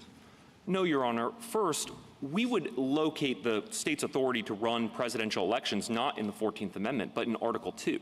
And that power is nearly plenary to determine. Yeah, but you're relying on, you have no reliance on Section 3, is that what you're saying?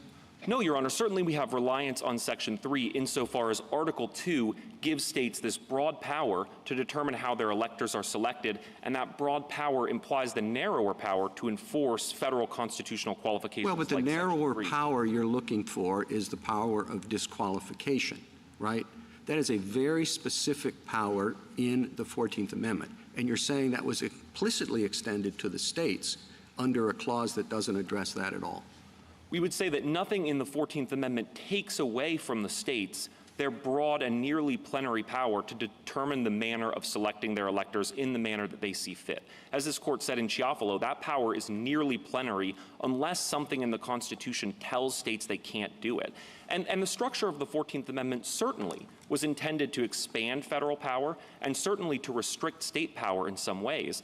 But states are bound to enforce and apply, for example, Section 1 of the 14th Amendment. And so it's hard to see why states wouldn't be similarly bound or at least authorized. That's not greater includes the lesser argument. The states have the power, the legislature has the power to choose electors, granted.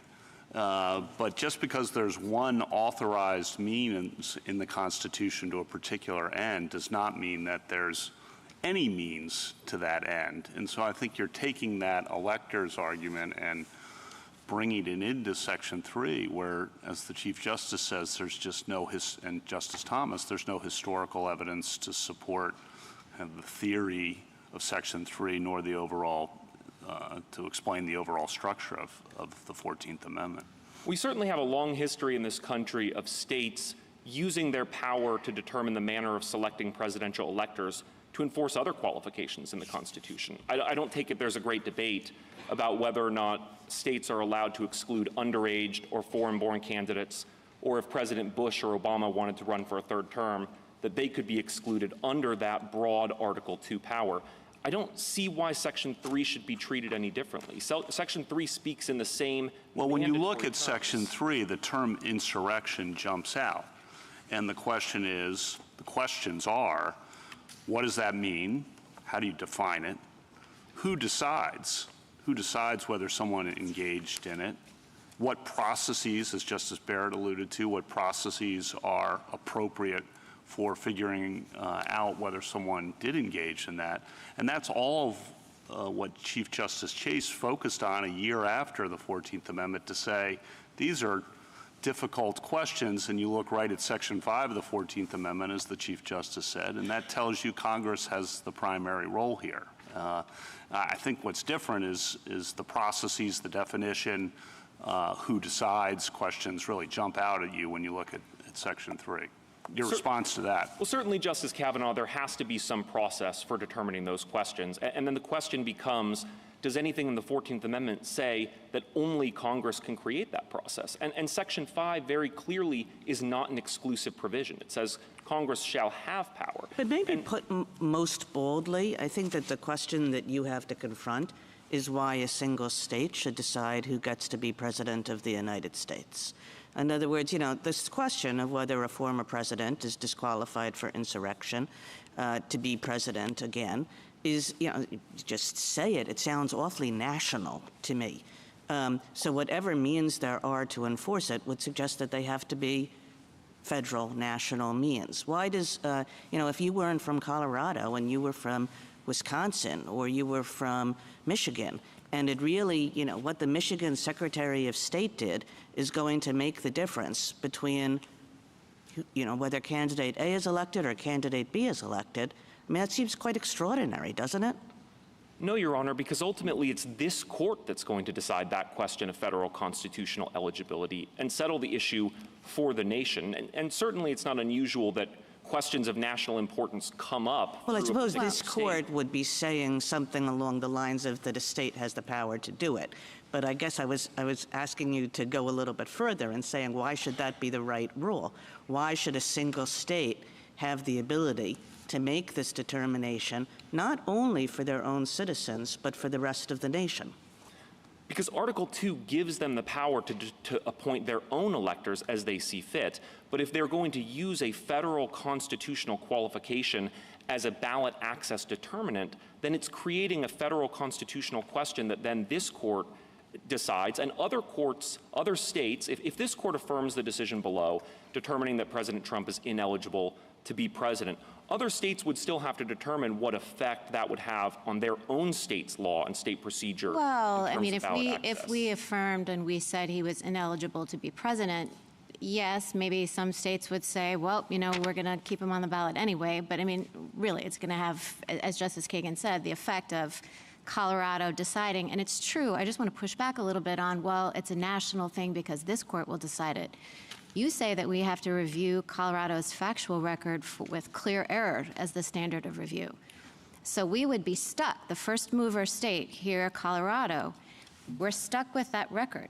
And, you know, I don't want to get into whether the record, I mean, maybe the record is great, but what if the record wasn't? I mean, what if it wasn't a fulsome record? What if, you know, the hearsay rules are, you know, one-offs? Or what if this is just made by the Secretary of State without much process at all? How do we review those factual findings? Why should clear error review apply? And doesn't that just kind of buckle back into this point that Justice Kagan was making, you know, that we made with Mr. Mitchell, too, that it just doesn't seem like a state call?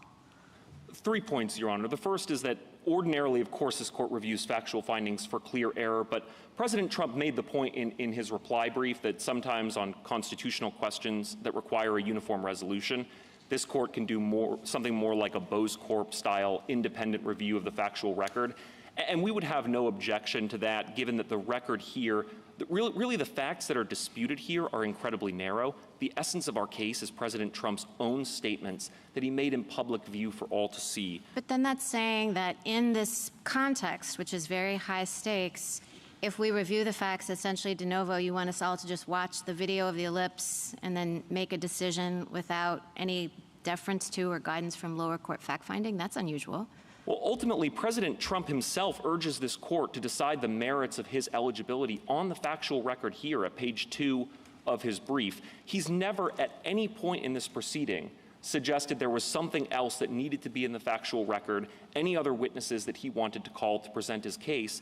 And again, the essence of our case is his own statements, and in particular, his own videotaped statements on the ellipse. Mr. Murray, just to circle back to, I'm sorry to interrupt, but I wanted to, before we left it, wanted to circle back to where Justice Kagan was. Do you agree that the state's powers here over its ballot for a federal officer election have to come from some constitutional authority? Members of this court have disagreed about that. I'm asking you. The majority of this court has said that those powers come from Article 2, but we think that the result is the same whether the court locates it in Article 2 or in a reserved power under the 10th Amendment. But you accept that this court has held. You're not contesting this or asking us to revisit that decision in Thornton or term limits or whatever you want to call it, that it has to come from some federal constitutional authority. No, we are not, Your Honor. Okay. And here we're not talking about the qualifications clause, right? Nobody's talking about whether he's 35 years old or natural born, whatever, right? Not at issue, okay. We're talking about something under the 14th Amendment and Section 3. So that's where you have to find your authority, right?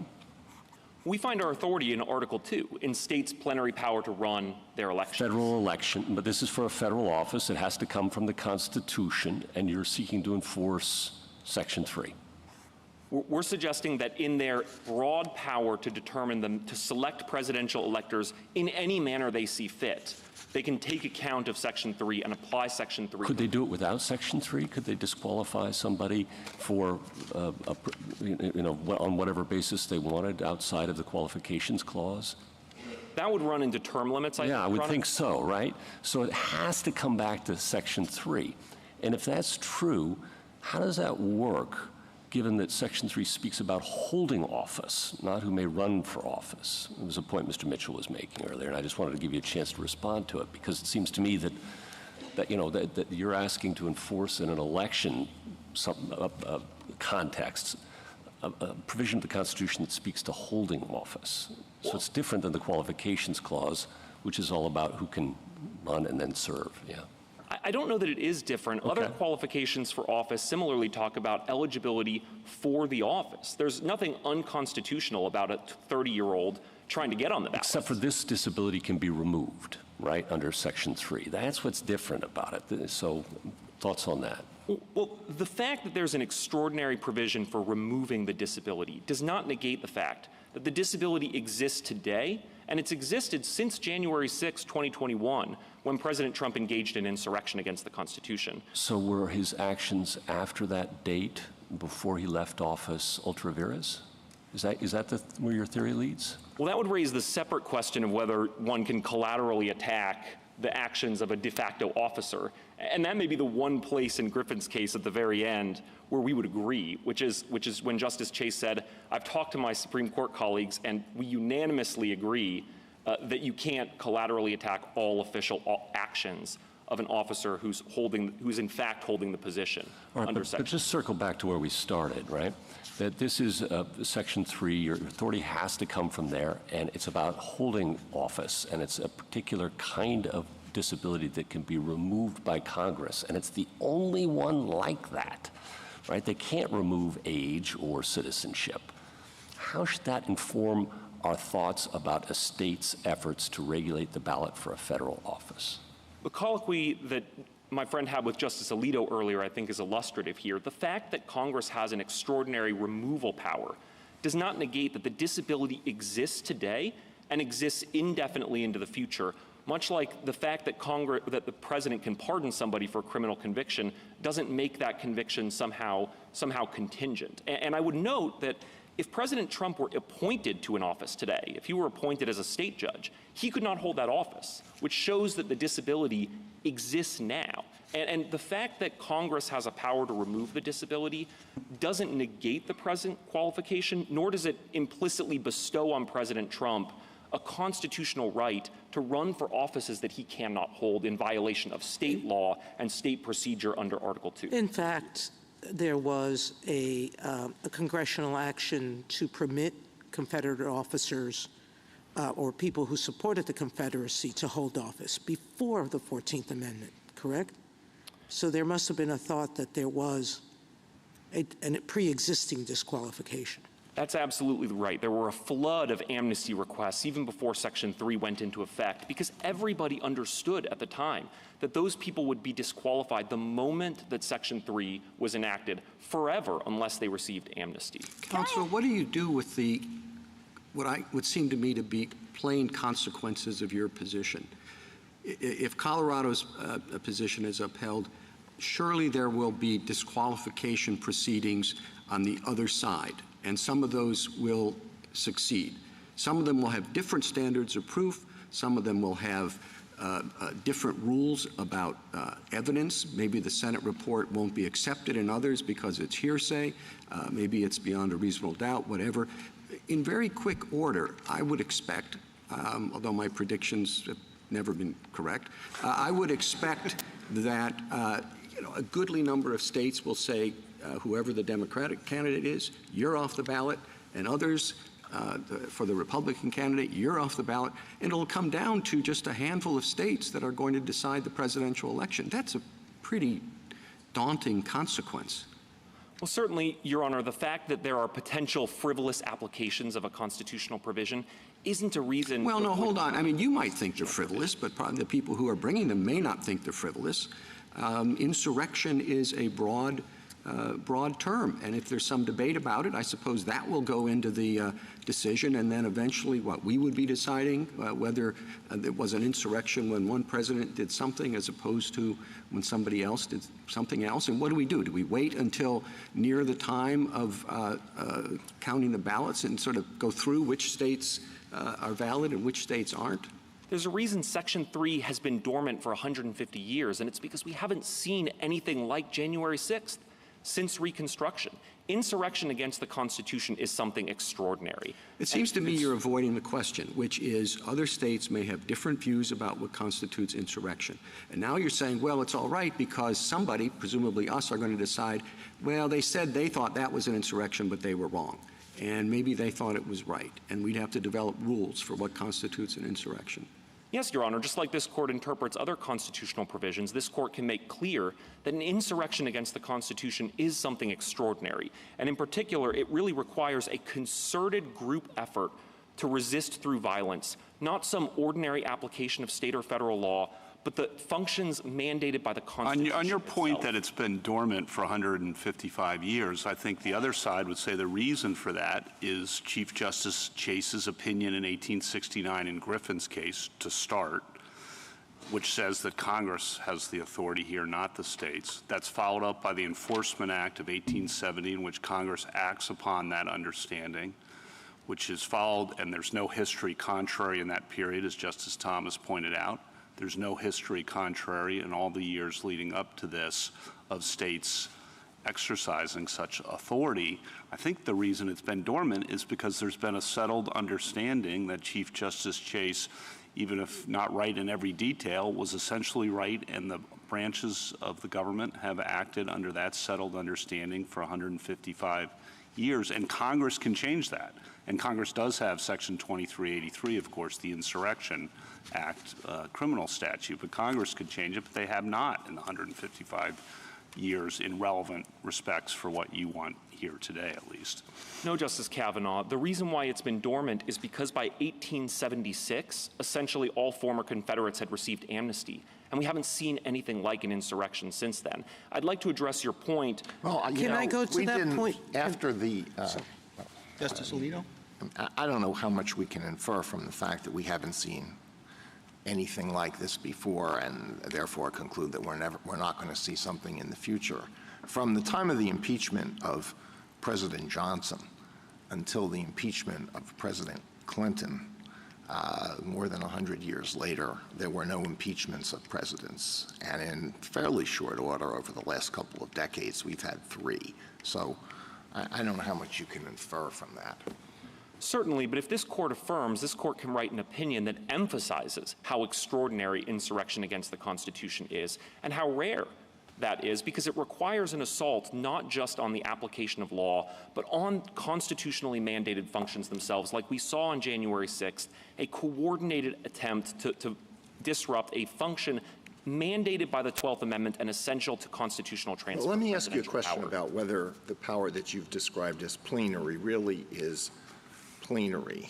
Suppose that the outcome of an election for president comes down to the vote of a single state, how the electors of the vote of a single state are going to vote. And suppose that candidate A gets a majority of the votes in that state, but the legislature really doesn't like candidate A, thinks candidate A is an insurrectionist, so the legislature then passes a law ordering its electors to vote for the other candidate. Do you think the state has that power? I think there may be principles that come into play in terms of after the people have voted that the state can't change the rules midstream. I'm not sure because I'm not aware of this court addressing it. And certainly as— Well, let's change it so that it's not after the election. It's 3 days before the election based on the fact that the polls in that state look bad. Can they do it? I think they probably could under this court's decision in Chafalo, where this court emphasized that for much of American history, state legislatures picked their own electors and assigned their own electors themselves. But of course, that would be much more extraordinary than what we have here, which is simple application of normal state ballot access principles to say that we're only going to put on the ballot an individual who is qualified to assume the office. Could I ask you again the question that Justice Gorsuch asked, and to which you responded by citing the de facto officer doctrine? But suppose we look at that going forward rather than judging the validity of an act committed between the time when a president allegedly engages in an insurrection and the time when the president leaves office. During that interim period, would it be lawful for military commanders and other officers to disobey orders of the president in question? I'm not sure that anything gives military officers the authority to adjudicate effectively the legality of the presidency. Why not? Because you say he's disqualified from the moment it happens. Now, I understand the de facto officer doctrine might be used to prohibit people from seeking judicial remedies for decisions that take place after the date he was disqualified. But if he is in fact disqualified from that moment, why would anybody have to obey a direction from him? Well, ultimately, there still has to be some kind of procedure in place to adjudicate the disqualification. Certainly, Congress could impeach a sitting president, but that's the only remedy I'm aware of that exists for removal or otherwise negating the authority of a sitting president. Why? Well, on what theory? Because the Section 3 speaks about disqualification from holding office. You say he is disqualified from holding office from the moment it happens. Correct, but nevertheless... So it operates, you say that there's no legislation necessary. I thought that was the whole theory of your case. And no procedure necessary. It happens automatically. Well, certainly you need a procedure in order to have any remedy to enforce the disqualification, which is different. That's a whole separate question. That's the de facto doctrine. It doesn't work here. Okay, put that aside. He's disqualified from the moment, self-executing, done. And I would think that a person who would receive a direction from that person, the president, former president in your view, would be free to act as he or she wishes without regard to that individual. I don't think so, because I think, again, the de facto officer doctrine would nevertheless come into play to say this is... No, de facto, that doesn't work, Mr. Murray, because de facto officer is to ratify the conduct that's done afterwards and insulate it from judicial review. Put that aside. I'm not going to say it again. Put it aside, okay? I think Justice Alito is asking a very different question, a more pointed one, and more difficult one for you, I understand, but I think it deserves an answer. On your theory, would anything compel a lower official to obey an order from, in your view, the former president? I'm imagining a situation where, for example, a former president was, a president was elected and they were 25 and they were ineligible to hold office, but nevertheless they were put into that office. No, we're talking about Section 3. Please don't change the hypothetical, okay? Please don't change the hypothetical. I know I like doing it too, but please don't do it. Okay. Well, the point I'm trying to make is he's disqualified from the moment he committed an insurrection, whoever it is, whichever party, that happens. Boom. It happened. What would compel, and I'm not going to say it again, so just try and answer the question. If you don't have an answer, fair enough, we'll move on. What would compel a lower official to obey an order from that individual? Because ultimately we have statutes and rules requiring chains of command. The person is in the office, and even if they don't have the authority to hold the office, the only way to get someone out of the office of the presidency is impeachment. And so I think if you interpreted Section 3 in light of other provisions in the Constitution like impeachment, while they hold office, impeachment's the only way to validate that they don't have the ability to hold that office and should be removed. Mr. Murray, can I just ask you about something Justice Kagan brought up earlier, which is the concern about uniformity and the lack thereof if states are permitted to enforce Section 3 in presidential elections. And I guess I didn't really understand your argument or your response to her about that.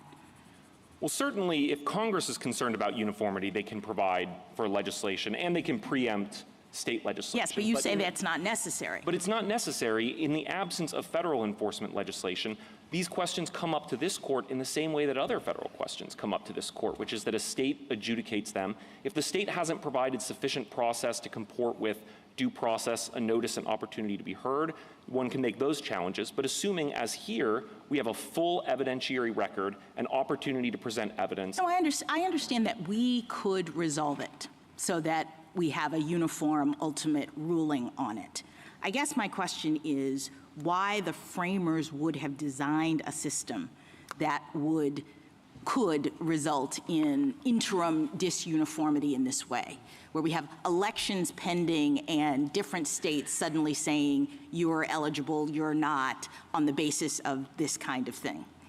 Well, what they were concerned most about was ensuring that insurrectionists and rebels don't hold office. And so once one understands the sort of imperative that they had to ensure that oath breakers wouldn't take office, it would be a little bit odd to say that states can't enforce it, that only the federal government can enforce it, and that Congress can essentially rip the heart out of Section 3 by a simple majority just by failing to pass enforcement legislation.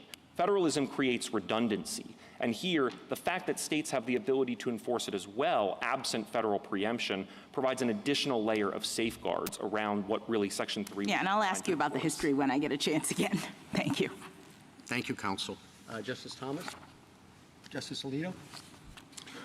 Suppose there's a country that proclaims again and again and again that the United States is its biggest enemy, and suppose that the President of the United States, for diplomatic reasons, think that it's in the best interests of the United States to provide funds or release funds so that they can be used by that country. Could a state determine that that person has given aid and comfort to the enemy and therefore keep that person off the ballot? No, Your Honor. This court has never interpreted the aid and comfort language, which also is present in the treason clause. But commentators have suggested, it's been rarely applied because treason prosecutions are so rare, but commentators have suggested that, first of all, that aid and comfort really only applies in the context of a declared war, or at least an adversarial relationship where there is, in fact, a war between two countries. And second, the intent standard would do a lot of work there, because under Section 3, whatever the underlying conduct is, engaging in insurrection or aid and comfort has to be done with the intent to further the unlawful purpose of the insurrection or to aid the enemies in their pursuit of war against the United States. Now, let me come back to the question of what we would do if different states had adjudicated the question of whether former President Trump is an insurrectionist using a different record, different rulings on the admissibility of evidence, perhaps different standards of proof, then what would we do? Ultimately, this court would, first of all, if there were deficiencies in the record, the court could either refuse to hear the case or it could decide on the basis of deficiencies of the record. Well, would we have to decide what is the appropriate rule of evidence that should be applied in this case? Would we have to decide what is the appropriate standard of proof? Would we give any deference to these findings by state court judges, some of whom may be elected? Would we have to have our own trial? No, Your Honor. This court takes the evidentiary record as it's given, and here we have an evidentiary record that all the parties agree is sufficient for a decision in this case. And then, as I discussed earlier, there's a possibility of a Bose Corp independent review of the facts. But ultimately, what we have here is an insurrection that was incited in plain sight. But you're really not answering my question. It's not helpful if you don't do that. Suppose we have two different records, two different bodies of evidence, two different rulings on questions of admissibility, two different standards of proof, two different sets of fact findings by two different judges, or maybe multiple judges in multiple states. Then what do we do? Well, first, this court would set the legal standard, and then it would decide which view of the record was correct, I think, under that. If this court had two cases, which view of what record? Which record? If this court had two cases before it, and both of the records were sufficient insofar as both sides had the opportunity to present their case and the essential facts in the record that everyone agreed was sufficient for decision, then this court would have to look at the evidence presented and decide which holding was correct, and then decide that issue for the country. And certainly here, when there is a complete record, lower courts then will be applying that decision, and I think it's unlikely that any court would say, we're going to reach a different decision than the U.S. Supreme Court did, particularly if the court relies on the facts, the indisputable facts of what President Trump said on video and in his Twitter feed, which is really the essence of our case here. Well, you had an expert. Let's just take that example. Had an expert testify about the meaning of what President Trump said. But do you think it's possible that a different state court would apply Daubert differently and say that this person should not be allowed to express an expert opinion on that question? Do you think that's beyond the realm of imagination? Not at all, Your Honor. 2 points on that. Number one, President Trump didn't appeal the admission of that evidence in this case. But number two, The second point is that Professor Simi really, he didn't opine on the meaning of President Trump's words. He opined on the effect that those words had on violent extremists. And the essence of his testimony was built around videotaped statements of President Trump himself, encouraging, inciting, and praising political violence. I'm not taking a position one way or the other about whether the expert's testimony should have been admitted or anything like that, or the meaning of President Trump's words. I'm just trying to get you to grapple with what some people have seen as the consequences of the argument that you're advancing, which is that there will be conflicts in decisions among the states, that different states will disqualify different candidates. But I'm not getting a whole lot of help from you about how this would not be an unmanageable situation. If this court writes an opinion affirming on the basis of the indisputable facts of what President Trump said on January 6th and in the weeks leading up to it, and his virtual confession on Twitter after the fact, then it would be reversible error for any other state to conclude otherwise on that question of federal law, or at the very least, this court could address that when those issues come up, but it seems unlikely. Justice Sotomayor? There's two sides to the other side's position. The first is that it's not self-executing. I want to put that aside. Deal with if we were to hold that states don't have the right to enforce or create a cause of action in this situation. They want the flip to say that no, but even Congress can't do it because they need implementing legislation. Address that argument. Because assume we rule that states don't have it, what would you have us say for the other side of the argument? One of my colleagues says you need, or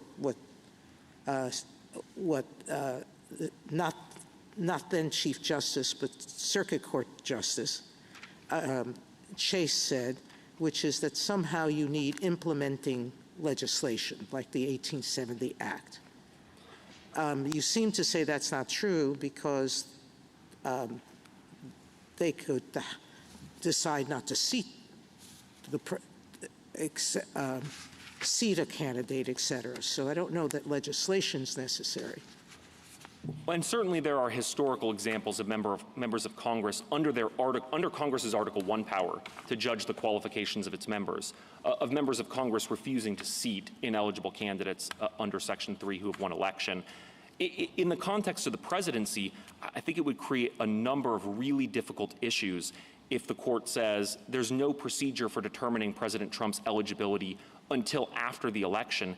And then what happens when members of Congress on January 6th, when they count the electoral votes, say we're not going to count electoral votes cast for President Trump because he's disqualified under Section 3 under the Electoral Count Reform Act. A number of the amicus briefs, such as those of Professor Ginsburg, Hassan, and Foley, have made the point that that is kind of a disenfranchisement and constitutional crisis in the making, and is all the more reason to address those issues now in a judicial process on a full evidentiary record so that everybody can have certainty on those issues before they go to the polls.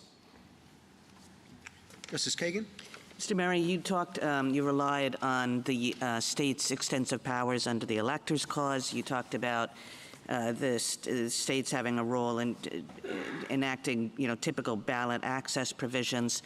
I guess, it strikes me that we've put some limits on that, and I'll just give you Anderson versus Celebrezzi as an example of that, where we said, in fact, states are limited in who they can take off a ballot. That was a case about minor party candidates.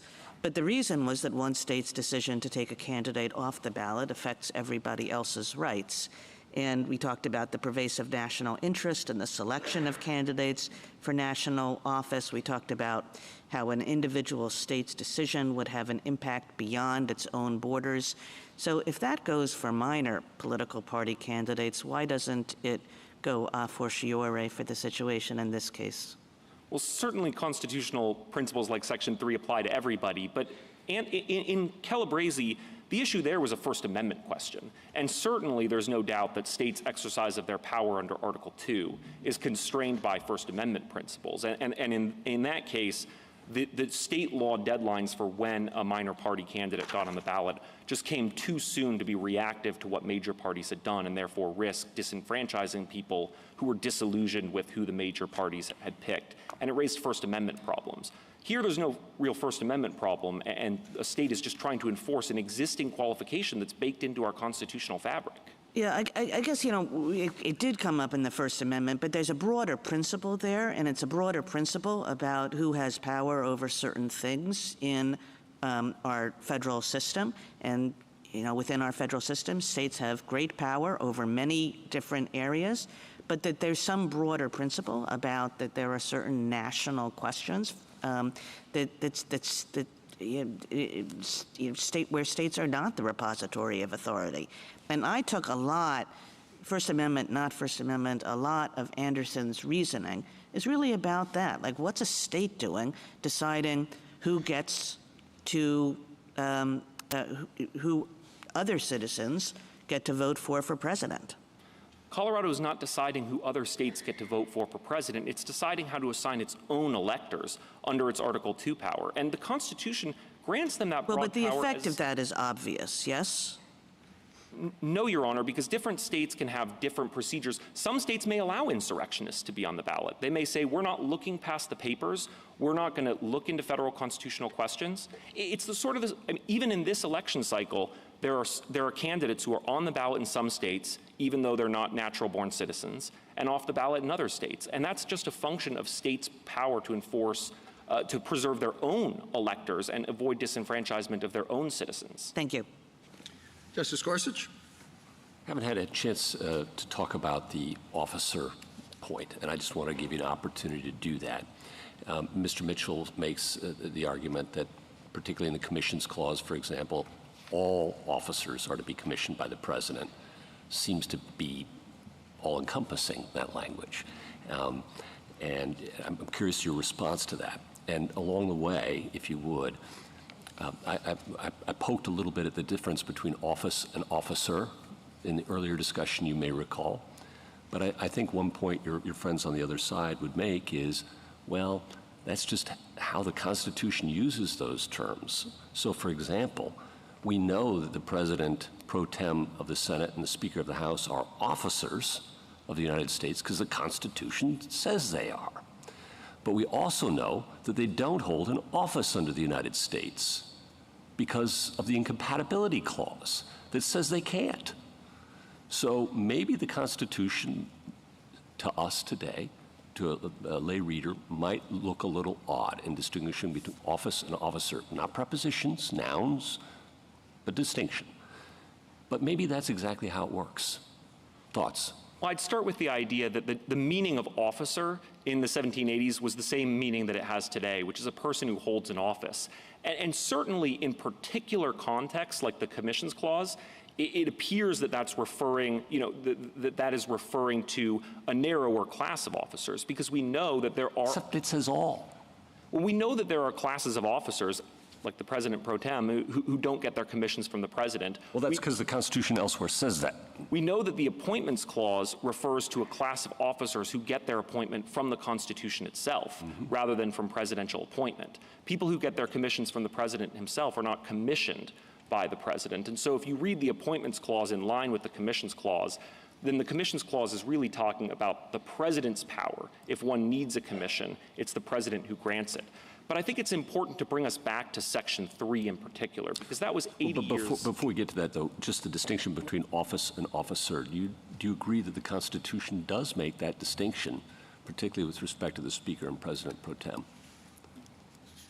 The Constitution makes that distinction, but at least in Section 3, an officer of the United States is a person who swears an oath and holds an office. Now, the President pro tem and the Speaker of the House, they don't swear a constitutional oath in that capacity. They swear a constitutional oath if they are a senator or representative in Congress in that separate non-official capacity.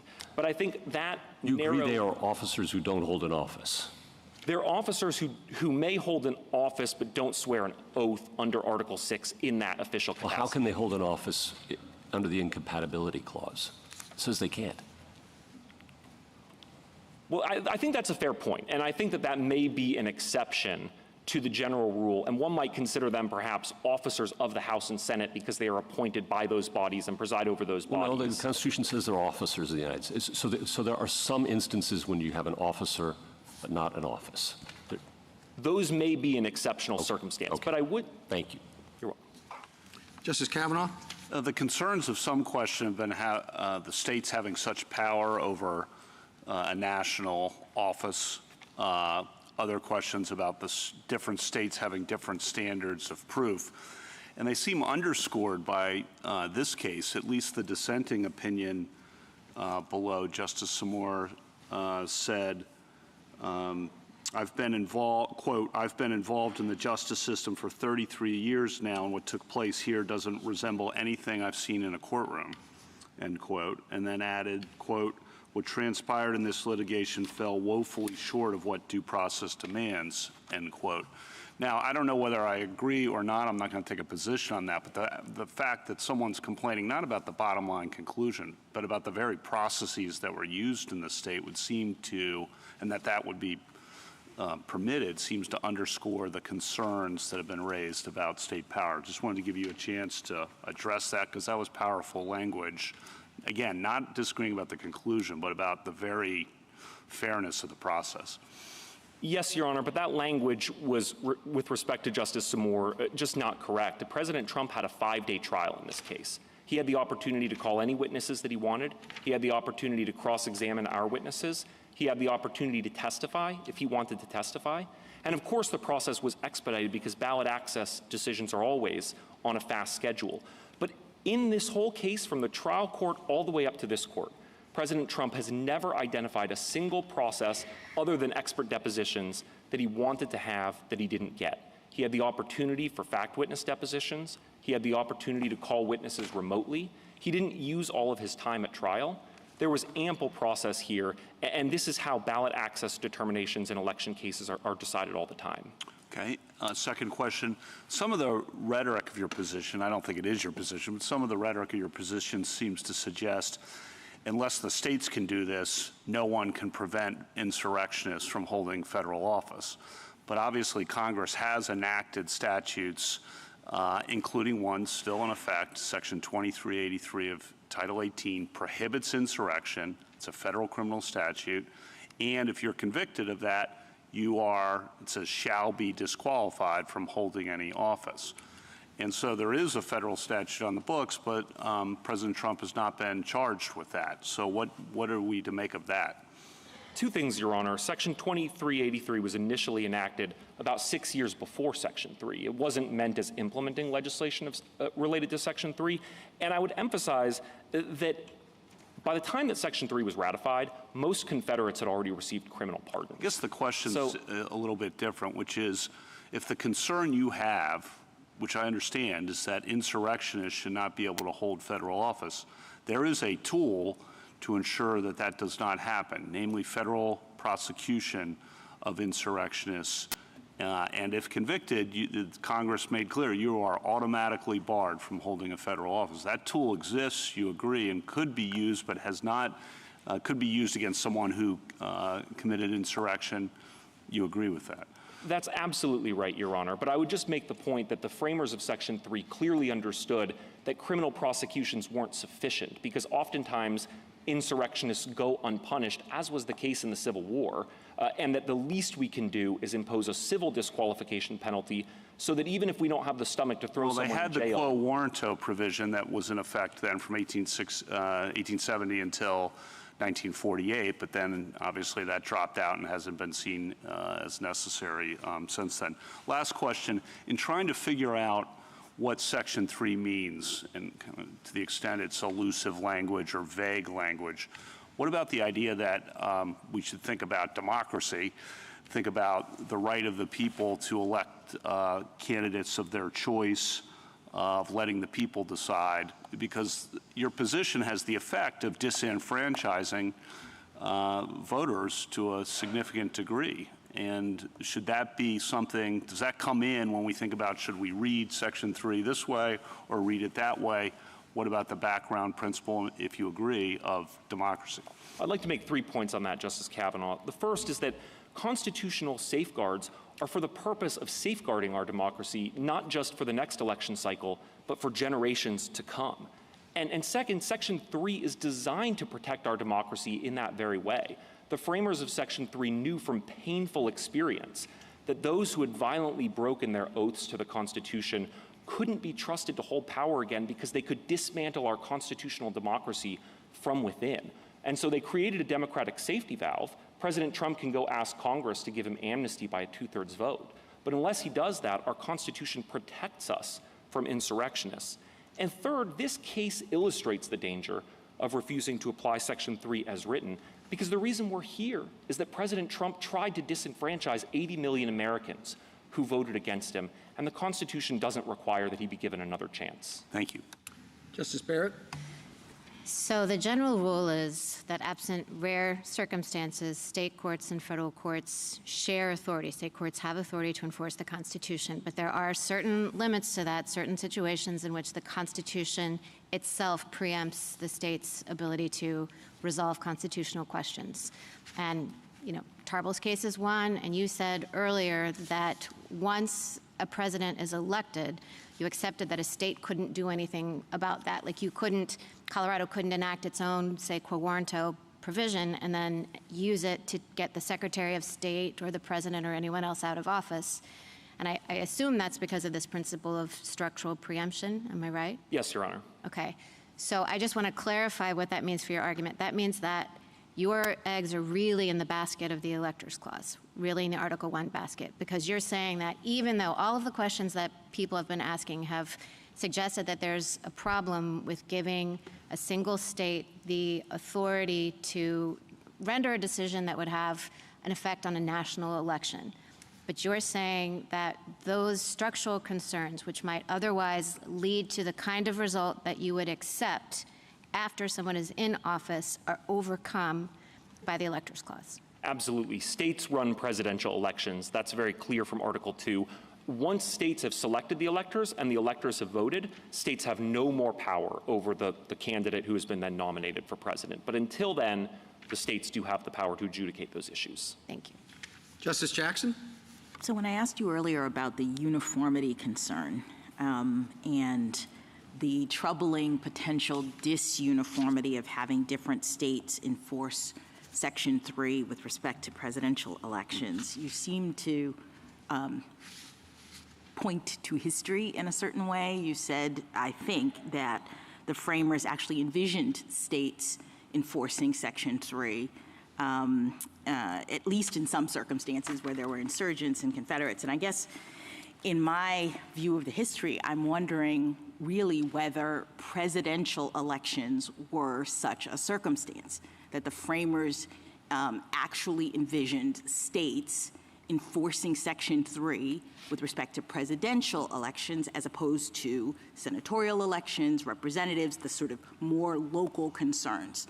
So can you speak to the argument that really Section 3 was about preventing the South from rising again in the context of these sort of local elections as opposed to focusing on the presidency?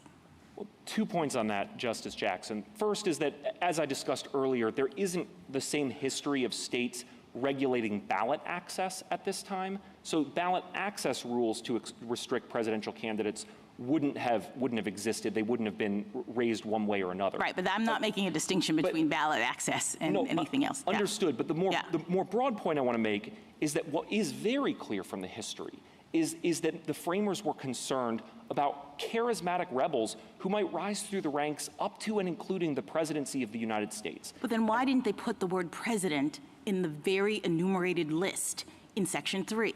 The thing that really is troubling to me is I totally understand your argument, but they were listing people that were barred, and president is not there.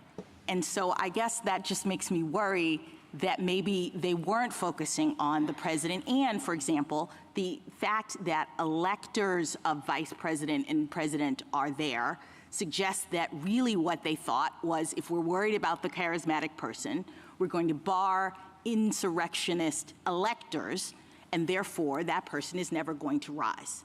This came up in the debates in Congress over Section 3, where Reverdy Johnson said, why haven't you included president and vice president in the language? And Senator Morrill responds, we have. Look at the language, any office under the United States. Yes, but doesn't that at least suggest ambiguity? And this sort of ties into Justice Kavanaugh's point. In other words, we had a person right there at the time saying what I'm saying. The language here doesn't seem to include president. Why is that? And so if there's an ambiguity, why would we construe it to, as Justice Kavanaugh pointed out, against democracy? Well, Reverdy Johnson came back and agreed with that reading. Any office is clear. The Constitution says about 20 times. No, I'm not going to that. So let me just say, so your point is that there's no ambiguity. With having a list and not having president in it, with having a history that suggests that they were really focused on local concerns in the South, with this conversation where the legislators actually discussed what looked like an ambiguity. You're saying there is no ambiguity in Section 3? Let me take the point specifically about electors and senators, if I might, because I think that's important. Presidential electors were not covered because they don't hold an office. They vote. And this No, I'm talking about the barred office part of this. Exactly. So the barred office is, if you want to include everybody, first you have to specify presidential electors because they're not offices, so they wouldn't fall under any office. Second of all, senators and representatives don't hold office either. The Constitution tells us that under the incompatibility clause and refers to them as holding seats, not offices. And so you want to make sure that there's no doubt that senators and representatives are covered. Given that the Constitution suggests otherwise, you have to include them. The Constitution says the presidency holds an office, as do members of this court. And so other high offices, the president, vice president, members of this court. All right, let me ask you, I appreciate that argument. If we think that the states can't enforce this provision for whatever reason in this context, in the presidential context, what happens next in this case? I mean, is it done? If this court concludes that Colorado did not have the authority to exclude President Trump from the presidential ballot on procedural grounds, I think this case would be done, but I think it could come back with a vengeance because ultimately members of Congress may have to make the determination after a presidential election if President Trump wins about whether or not he's disqualified from office and whether to count votes cast for him under the Electoral Count Reform Act. So President Trump himself urges this court in the first few pages of his brief to resolve the issues on the merits, and we think that the court should do so as well. And there's no federal litigation, you would say? Well, that's correct, because there is no federal procedure for deciding these issues, short of a criminal prosecution. Thank you. Thank you, counsel.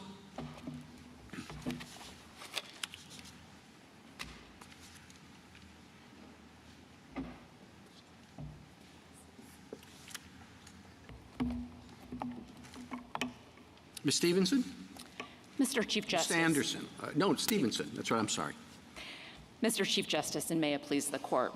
Exercising its far-reaching powers under the Electors Clause, Colorado's legislature specifically directed Colorado's courts to resolve any challenges to the listing of any candidate on the presidential primary ballot before Coloradans cast their votes.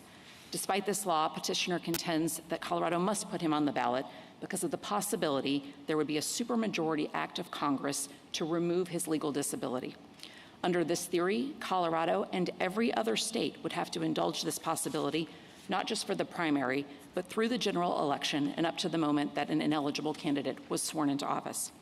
Nothing in the Constitution strips the states of their power to direct presidential elections in this way. This case was handled capably and efficiently by the Colorado courts under a process that we've used to decide ballot challenges for more than a century. And as everyone agrees, the court now has the record that it needs to resolve these important issues. I welcome your questions. Is there an express provision with respect to that defines what a qualified candidate is? No, Your Honor, there's not an express provision. When the Colorado Supreme Court looked at this, they looked at the need to be qualified, plus the fact that this part was... So what does it say then? If it's not express, how do we get to this issue of qualified candidate?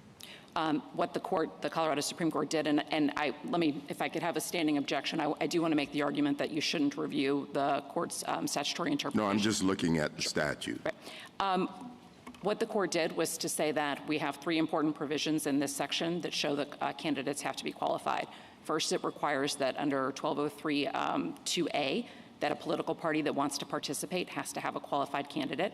It also looked at the fact that comparable write-in candidates also had to be qualified. No, but this isn't a write-in candidate, so we're actually talking about the participation of a political party, right? We're not talking about the participation of a candidate. Sure, I think that the fact that the write-in candidate also had to be qualified was confirmatory of the fact that the political party candidate also had to be qualified. And it would be otherwise incongruous to read those things differently. So how is Section 3 a qualification? Under the reasoning of the Colorado Supreme Court, no, just on its face. A candidate must meet all the criteria for eligibility, and I don't perceive any distinction between meeting the eligibility criteria and not being disqualified. I just don't see any meaningful difference between those two things. Thank you. You represent the Secretary of State, right? That's correct, Your Honor. If you're the Secretary of State somewhere and someone comes in and says, I think this candidate should be disqualified, what do you do next? Administratively, and what the Deputy Elections Director testified to at the hearing, is that if they obtain objective knowable information, the Secretary can act on that and inform the candidate. So the Secretary at first decides whether that's objective knowable information? In some instances. In this case, the challenge was actually brought before the candidate's paperwork had even been submitted, and because there had already been a challenge asserted and put into the proper court procedure, the Secretary didn't even make that determination because she didn't have the paperwork. Well, what in another case where that wasn't the procedure that was filed, somebody comes in, maybe they've got a stack of papers saying, here's why I think this person is guilty of insurrection. It's not a big insurrection, something that, happened down the street, but they say this is still an insurrection. I don't know what the standard is for when it arises to that. I think anything that even presented that level of controversy about one person having a set of facts that they said prove this would send this case to the 113 procedure that we use to resolve ballot challenge issues like that. And if another elector or the individual who brought the information didn't want to bring it, the Secretary herself could bring that action. Is there a provision for judicial review of the Secretary of State's action, both in Colorado and perhaps what you know about other states? Well, certainly in Colorado, if any action that the Secretary takes that anyone wants to challenge, they can use the 113 process to do so. I think states have varying degrees of that. There's certainly other states that allow versions of that, and then I don't know whether there are others that don't. I certainly know that there are some that do. I think we're told that there are states that do not provide for any judicial review of a Secretary of State's determination. Is that incorrect? No, I think that's right, and I think there are some states that actually have no mechanism to come to, I think, Justice Kagan's point, or there are some states that don't have any mechanism to exclude a disqualified candidate from the ballot at all. And I do want to speak to that for just a minute about the actual would that be constitutional if the Secretary of State's determination was final? I think so under Article 2, the Electors Clause, Your Honor, that would be constitutional. States get very broad authority to determine how to run their presidential elections. Could a state enact a statute that provides different rules of evidence and different rules of procedure and different standards of proof for this type of proceeding than for other civil proceedings? Yes, Your Honor, I believe it could, under the same Electors Clause power. That issue would be determined under perhaps a different constitutional provision like the Due Process Clause, correct? Correct. The bounds of the Electors Clause are other constitutional constraints, which would include due process, equal protection, First Amendment. What's the due process right? Does the candidate have a due process right? What's the liberty interest? I think it's not very precisely defined in the case law, but I think there is a recognition that there is a liberty interest of a candidate, and there is some due process interest in being able to access the ballot. I thought that was for voters. You think for the candidate too, that it would be taking something away from the candidate? Certainly, yes, and I think a lot of times you see that in the First Amendment context where candidates can have an issue about being on the ballot, but it's sort of a hybrid, oftentimes First Amendment, 14th Amendment, qualifications clause, all discussed together. Let me ask you a question about, just follow up to Justice Alito. You know, these decisions might be made different ways in different states. Maybe a Secretary of State makes it in one state with very little process, or a process more like Colorado's could be followed by others.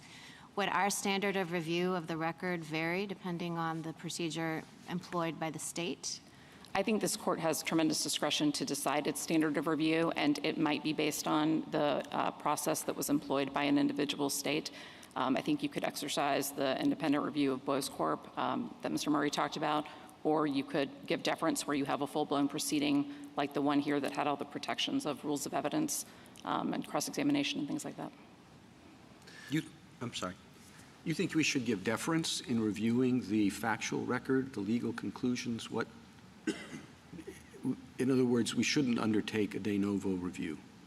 I don't think the review should be de novo. However, I am amenable to the suggestion that the court would do the Bose Corp type independent review that might provide greater certainty to states around the country as to what the court's position is on the factual record in this case. Of course, if it were not de novo review, we could reach disparate results even on the same record, right? I think that's possible. I take it your position is that this disqualification is really the same as any other disqualification, age or residence or what have you. That's correct. And what if I were to push back on that and say, well, this disqualification, number one, it's in the 14th Amendment, and the point of the 14th Amendment was to take away certain powers from the states. Number two, Section 3 itself gives Congress a very definite role, which Mr. Mitchell says is interfered with by the ability of states to take somebody off the ballot. Maybe number three, it's just more complicated and more contested, and if you want, more political. And why don't all of those things make a difference in our thinking about this qualification as opposed to any other? And so, Your Honor, I think the trouble with the categorizing the insurrection issue as necessarily more difficult is it's just an assumption that's coming up, I think, because of this case. And again, back to the Chief Justice's point, we could have a very easy case under the 14th Amendment with an avowed insurrectionist who, came in and wrote on his paperwork, I engaged in an insurrection in violation of the 14th Amendment. And it would be an open and shut case as to whether or not that person would meet the qualifications to be on the Colorado ballot. With respect to your other questions about the 14th Amendment, my positions are based on the assumption that under the 14th Amendment, the states have the power to enforce Section 3, just like they do other presidential qualifications, and I would defer to the electors' arguments on those points. Suppose a state that does recognize non-mutual collateral estoppel makes a determination using whatever procedures it decides to adopt that a particular candidate is an insurrectionist. Could that have a cascading effect? And so the decision by a court in one state, the decision by a single judge whose factual findings are given deference, maybe an elected trial judge, would have potentially an enormous effect on the candidates who run for president across the country. Is that something we should be concerned about?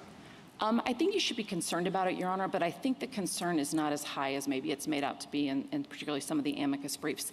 And again, under Article 2, there is a huge amount of disparity in candidates that end up on the ballot on different states in every election. Just this election, there's a candidate who Colorado excluded from the primary ballot who is on the ballot in other states, even though he is not a natural-born citizen. And that's just that's a feature of our process. It's not a bug.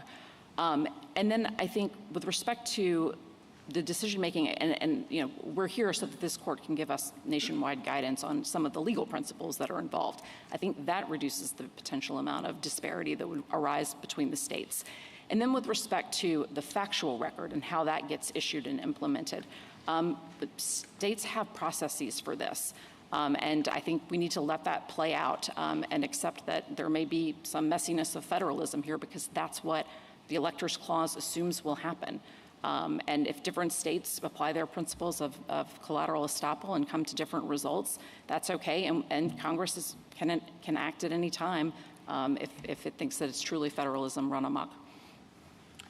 Justice Thomas, anything further? Justice Alito? Well, just one further question, and it's along the same lines of a lot of other questions. We've been told that if what Colorado did here is sustained, other states are going to retaliate, and they're going to potentially exclude another candidate from the ballot. What about that situation? Your Honor, I think we have to have faith in our system that people will follow their election processes appropriately, that they will take realistic views of what insurrection is under the 14th Amendment. Courts will review those decisions. This court may review some of them, but I don't think that this court should take those threats too seriously in its resolution of this case. You don't think that's a serious threat? I think we have processes. We should proceed on the assumption that it's not a serious threat. I think we have institutions in place to handle those types of allegations. What are those institutions? Our states, their own electoral rules, the administrators who enforce those rules, the courts that will review those decisions, and up to this court to ultimately review that decision. Justice Sotomayor? Justice Kagan?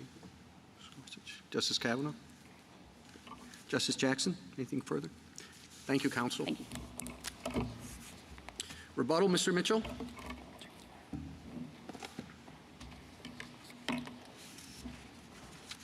Both Mr. Murray and Ms. Stevenson rely heavily on the Electors Clause and the authority that it gives the legislature of each state to direct the manner of appointing presidential electors.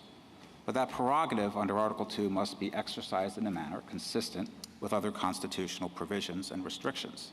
And Justice Kagan alluded to one of those restrictions that might be imposed by the First Amendment, but there are others.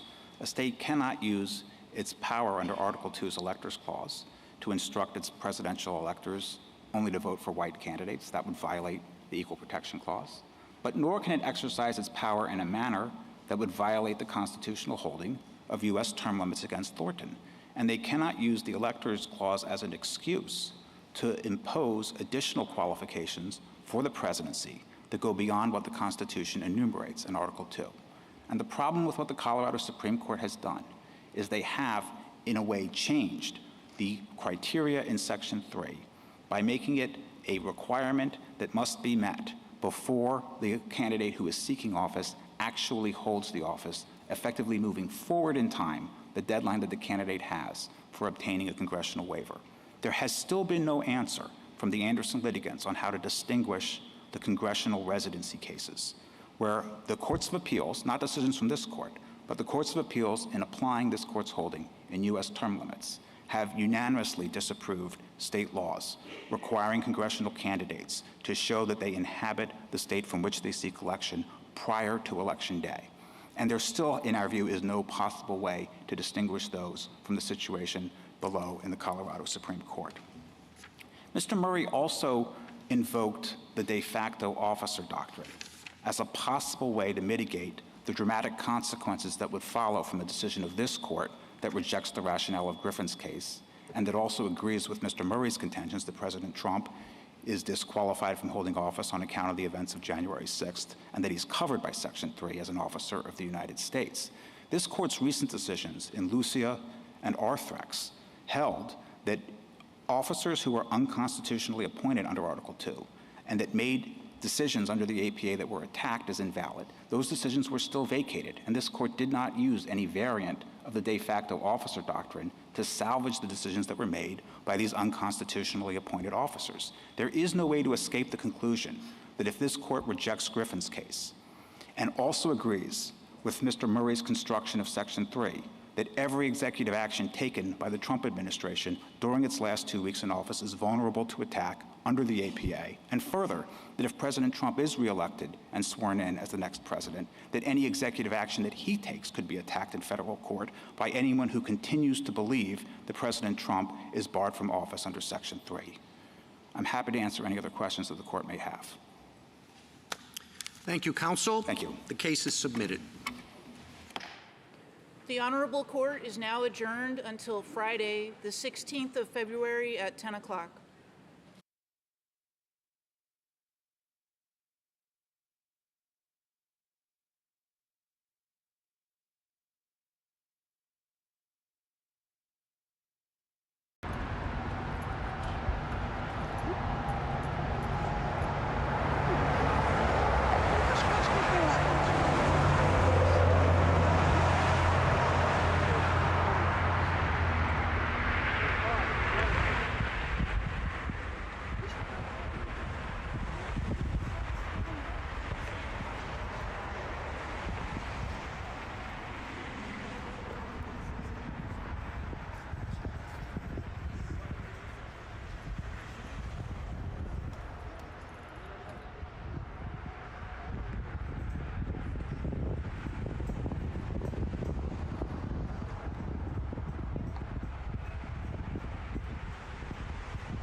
election interference by the Democrats. That's what they're doing.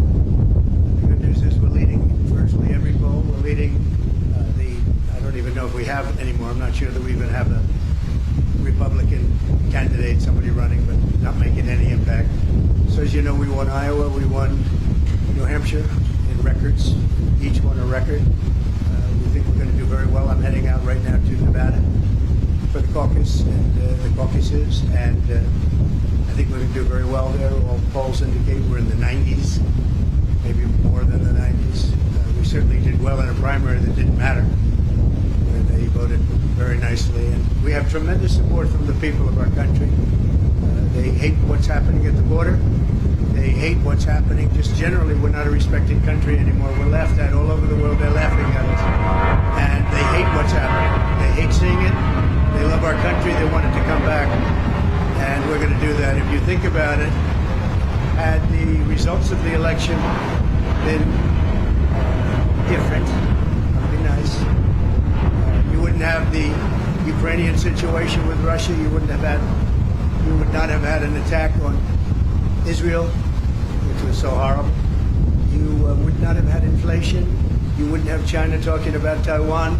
You wouldn't have any of the problems that we have today. And you certainly had a broke Iran, and now you have a very rich Iran. Iran was broke when I left. They had no money to give to Hamas. They had no money to give to Hezbollah. And now they have 200 billion. Plus, as you probably know, people don't like to admit it, they certainly control Iraq. And Iraq has another 300 billion. So you have a very rich group of countries. And as you know, Iraq should have never happened. That was a balance against Iran, and we blew out the balance, and now Iran has essentially Iraq. And Iraq doesn't like saying that, but that's the way it is. And, it's a shame. The world is in tremendous danger. We're in danger of possibly a World War III. And we have a man who's absolutely the worst president in the history of our country. He can't put two sentences together. He's not going to be able to negotiate with Putin or Xi or Kim Jong-un, North Korea. Not going to be able to negotiate with anybody. All he knows how to do is drop bombs all over the place, meaningless bombs, except they kill a lot of people. Cost a lot of money. Every time you see a bomb, it's another $1 million, and it actually sets us back. We have peace through strength. This should not be happening. The Middle East is blowing up. It's blowing up. And a lot of people are being killed, and it's so unnecessary. So I just say that in watching the Supreme Court today, I thought it's a very beautiful process. I hope that democracy in this country will continue. Because right now we have a very, very tough situation with all of the radical left ideas, with the weaponization of politics. They weaponize it like it's never been weaponized before. It's totally illegal, but they do it anyway. And it has to stop. Every one of the court cases that I'm involved, every single one, civil, whether it's the attorney generals or the district attorneys. You look at Fani in Georgia. They had many meetings with the White House and with the DOJ. They went there, 8-hour meetings. That was all staged. That was a phony hoax. And now you look at it, and it is a phony hoax. And hopefully that case will be dismissed in short order. It's a disgrace to this country. But they work together with the Justice Department and the White House, and you're not supposed to do that. Every one of these cases you see comes out of the White House. It comes out of Biden. It's election interference, and it's really very sad. I thought the presentation today was a very good one. I think it was well received. I hope it was well received. You have millions of people that are out there wanting to vote, and they happen to want to vote for me or the Republican Party, or whatever you want to, however you want to phrase it. But I'm the one running, and we are leading in every poll. We're leading in the local polls, in the state polls, and we're leading in the swing state polls, and we're leading very big in the national polls. So it's been a very great honor. We love the country. I think the reason we have such big leads, frankly, is that they loved 4 years of us compared to the 3 years plus the 3 years that they've gone with Biden, where you have open borders, you have crime. Nobody's ever seen crime like this, what's happening. And now the crime is being committed, much of it by the migrants that have come in illegally to our country. I was wondering about that. I said, a lot of these people come out of jails, they come out of mental institutions, they come out of places that you don't want to know about. We don't even know where they come from. We don't know who they are, where they are. They're being dumped in from mental institutions, from prisons and jails, and many terrorists are coming into our country. We're going to be paying a big price. They have to stop it. They have to close the border. By the way, the president can do it just by saying, I want the border closed. I closed the border. We had the safest border in the history of our country. Now we have the most unsafe border in the history of the world. There's never been a country with a border like this, not even a third world country. So we are, again, we're going out to Nevada right now. We'll be out there. Some of you are going to be out there with us. Otherwise, your colleagues will be. And hopefully we're going to have a big night, caucus tonight. We're going to have a very big night. We expect to have a very big night. The Virgin Islands, as you know, are also very much in play today, so we'll be hearing about them sometime during the day or later on in the evening. And it's an honor to have you at Mar-a-Lago. I hope you like it. It's worth a little more than $18 million. There's another case. It says it's worth $18 million. I said, which cabin are we talking about? But that's the kind of justice we have. When they say that to try and build up a case, that was a shame. But that gave up so much. When they said that, that gave up so much that Mar-a-Lago's worth $18 million. They had it appraised for, as you know, 50 to 100 times that amount. But we have a judge that's what he said. And he's supposed to be ruling on me.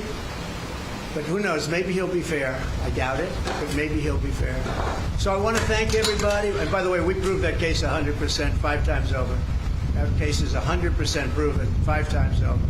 We've never seen anything like it. He just wouldn't dismiss it, no matter what. Shouldn't it be there? It should have been in the commercial division. Anyway, it's an honor to have you. I look forward to having you again, and I'll probably see you out in Nevada. Thank you very much. The U.S. Supreme Court is said to be broadly skeptical in early reporting about the effort to try and kick you off the ballot. Having said that, though, it seems to be an argument, legal and otherwise, that your detractors have made leading up to the day.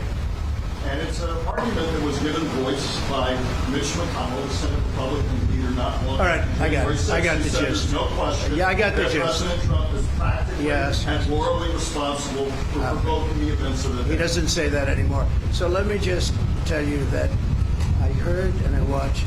And the one thing I'll say is they kept saying about what I said right after the insurrection. Because I think it was an insurrection caused by Nancy Pelosi. This was an insurrection, if it was an insurrection, which there were no guns, there were no anything except for the fact that they shot Ashley Babbitt. Somebody from the police force shot Ashley Babbitt. So unnecessary, so sad, so horrible. But there were no guns, there were no anything. But if you take a look at my words, right after, you take a look at my speech from the Rose Garden, which was very shortly after, or you take a look at I'm only on Truth now, but at that time, we were tweeting, and I was on Twitter. If you take a look at those 5 or 6 tweets, you will see very beautiful, very heartwarming statements. Go home, the police are doing their job, etc., etc. Beautiful statements. If you see my statement made in the Rose Garden, I think you have to watch that, because today they said the words of Trump. Now, if you take a look at the words of Democrats over the last period of time, look at Schumer's statement about the Supreme Court on the steps of the Supreme Court. He sounded like a mob boss. Take a look at any of them. Take a look at any. We put together a tape of vicious, violent statements made by Democrats. Nobody brings that up. Take a look at Maxine Waters and the vicious statements that she made. I didn't do that. I said peacefully and patriotically. The speech was called Peacefully and Patriotically. It's peacefully and patriotically. He said I said bad statement. It was the exact opposite. So I think you should take a look at the statements that I made before and after, and you'll see a whole different dialogue. Mr. President, you just mentioned Chinese President Xi. You said that you were going to impose 60% tariffs should you get back in office. Can you explain your rationale there? We want to bring business back to the U.S. They're stealing our business. They're taking our business at levels that nobody's ever seen before.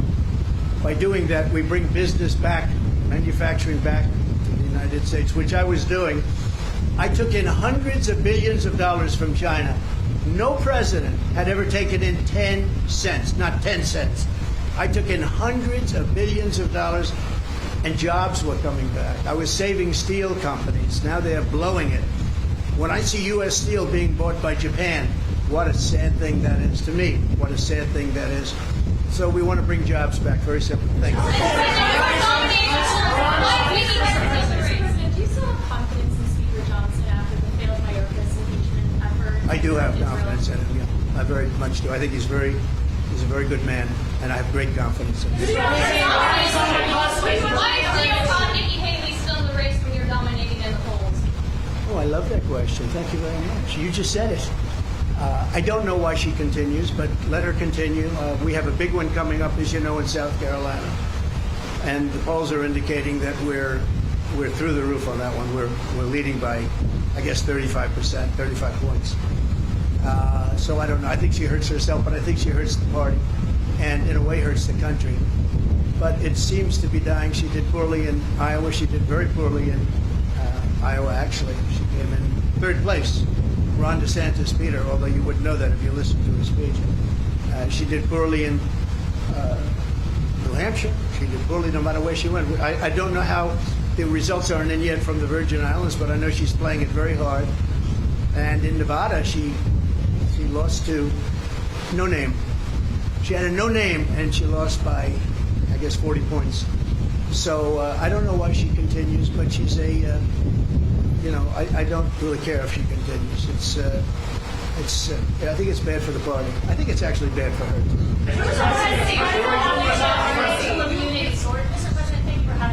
Thank you. Given the battle over presidential immunity, under what pressure are all presidents and vice presidents being immune from any legal consequences for any action they take during the term? Well, I can say presidential immunity, which we'll be talking about because that will be upcoming, is very, very important for a president to have. If a president doesn't have immunity, he really doesn't have a presidency.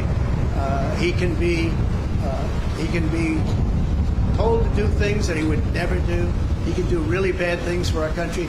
Presidential immunity is imperative. It's going to be very, very important. And I'd rather talk about that next week. But there is nothing more important to a presidency than immunity, because they have to be free to make decisions without saying, oh, if I do this or if I do that, as soon as I get out of office, we're going to be indicted. We're going to have trouble. And the other party will do that. I think we've seen that. They've done that. There's some very bad people. And you have an opposition party, and they will do things that are very bad. If you don't have immunity, you can be blackmailed. You can be, as a president, they'll say, if you don't do this, this, and this, we're going to indict you as soon as you leave office. You cannot allow a president to be out there without immunity. They don't have immunity. You don't have a presidency. You lose all, you lose all form of free thought and good thought. And you probably weaken the presidency to a point that it was never supposed to be weakened. It would be a very bad thing for our country. We'll be talking about immunity in the coming weeks. How confident are you that you will be treated fairly by the Supreme Court justices? How much of a time frame do you make the decision in order for it not to be relevant? Well, I'm a believer in our country, and I'm a believer in the Supreme Court. I listened today, and I thought our arguments were very, very strong. An argument that is very important is the fact that you're leading in every race, you're leading in every state, you're leading in the country against both Republican and Democrat. And Biden, you're leading in the country by a lot. And can you take the person that's leading everywhere and say, hey, we're not going to let you run? I think that's pretty tough to do, but I'm leaving it up to the Supreme Court. Thank you all very much. Enjoy it. Thank you. Do you believe that the final At the top of the line, sir, is the U.S. doing enough militarily?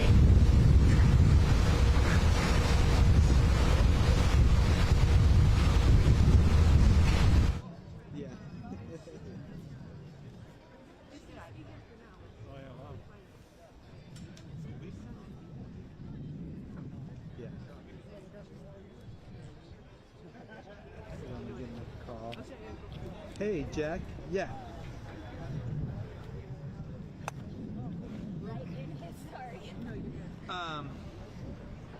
I'm trying to do a debrief with Lindsay right now. I'm happy to get. Okay, yeah, because she's got something at DOJ at 1:30, so we got to knock it out. And we're doing 2 debriefs. Hers is on color, and then Mark's is on like the details, right? Got it. Thank you. Okay. So.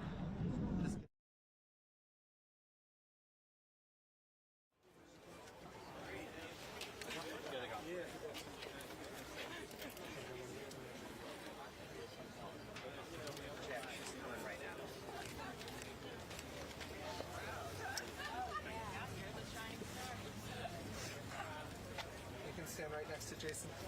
I will. Can I eat this first? You certainly can. It's a long argument. What can we do for you? When you're ready, Jason. The peaceful transfer of presidential power is what sets our democratic experiment that has persisted for 250 years apart from those countries whose democratic experiments have failed. Section 3 of the 14th Amendment is a self-defense for our Constitution, based on the idea, learned through painful experience, that those who break their sworn oath to the Constitution by engaging in insurrection against it cannot be trusted with public office again. President Donald Trump engaged in insurrection by inciting a violent mob to attack our Capitol and disenfranchise over 80 million people who voted against him. In doing so, President Trump disqualified himself from holding office. That's not something we are doing to him. That's not something any court is doing to him. That is something he did to himself under our Constitution. Today is a day that tests our nation's commitment to the rule of law and to whether our Constitution applies equally to everybody, regardless of their popularity. The law is clear that President Trump can hold no office again unless 2/3 of Congress grant him amnesty. We are confident that the U.S. Supreme Court will apply Section 3 as written and uphold the decision of the Colorado Supreme Court, standing for the principle that no person is above the law.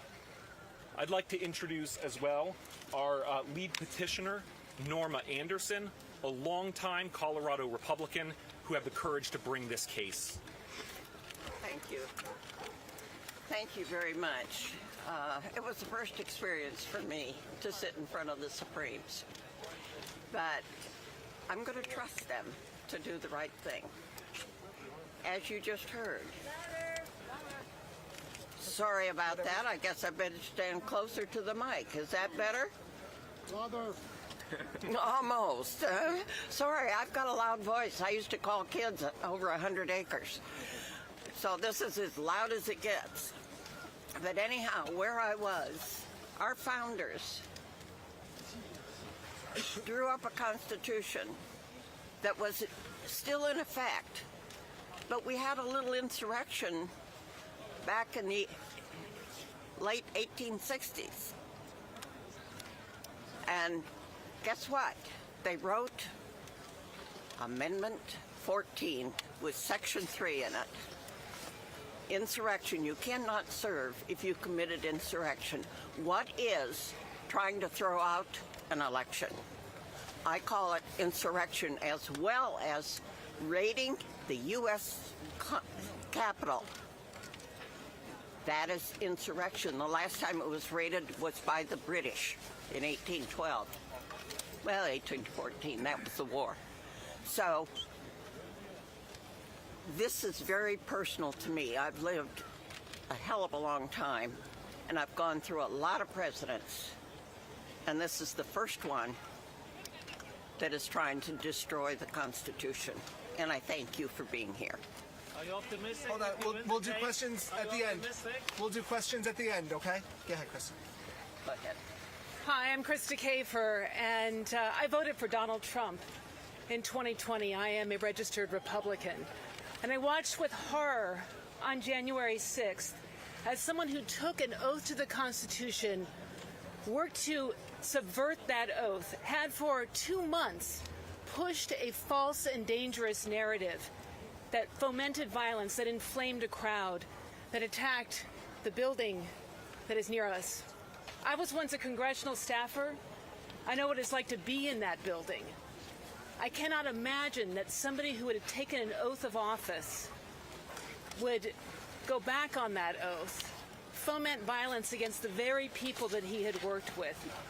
As a Republican, I believe in rule of law. I believe in our Constitution. I believe in its very plain words that said, you cannot take an oath of office and then subvert that oath and foment violence, foment insurrection. I am so proud of all of us who are here today.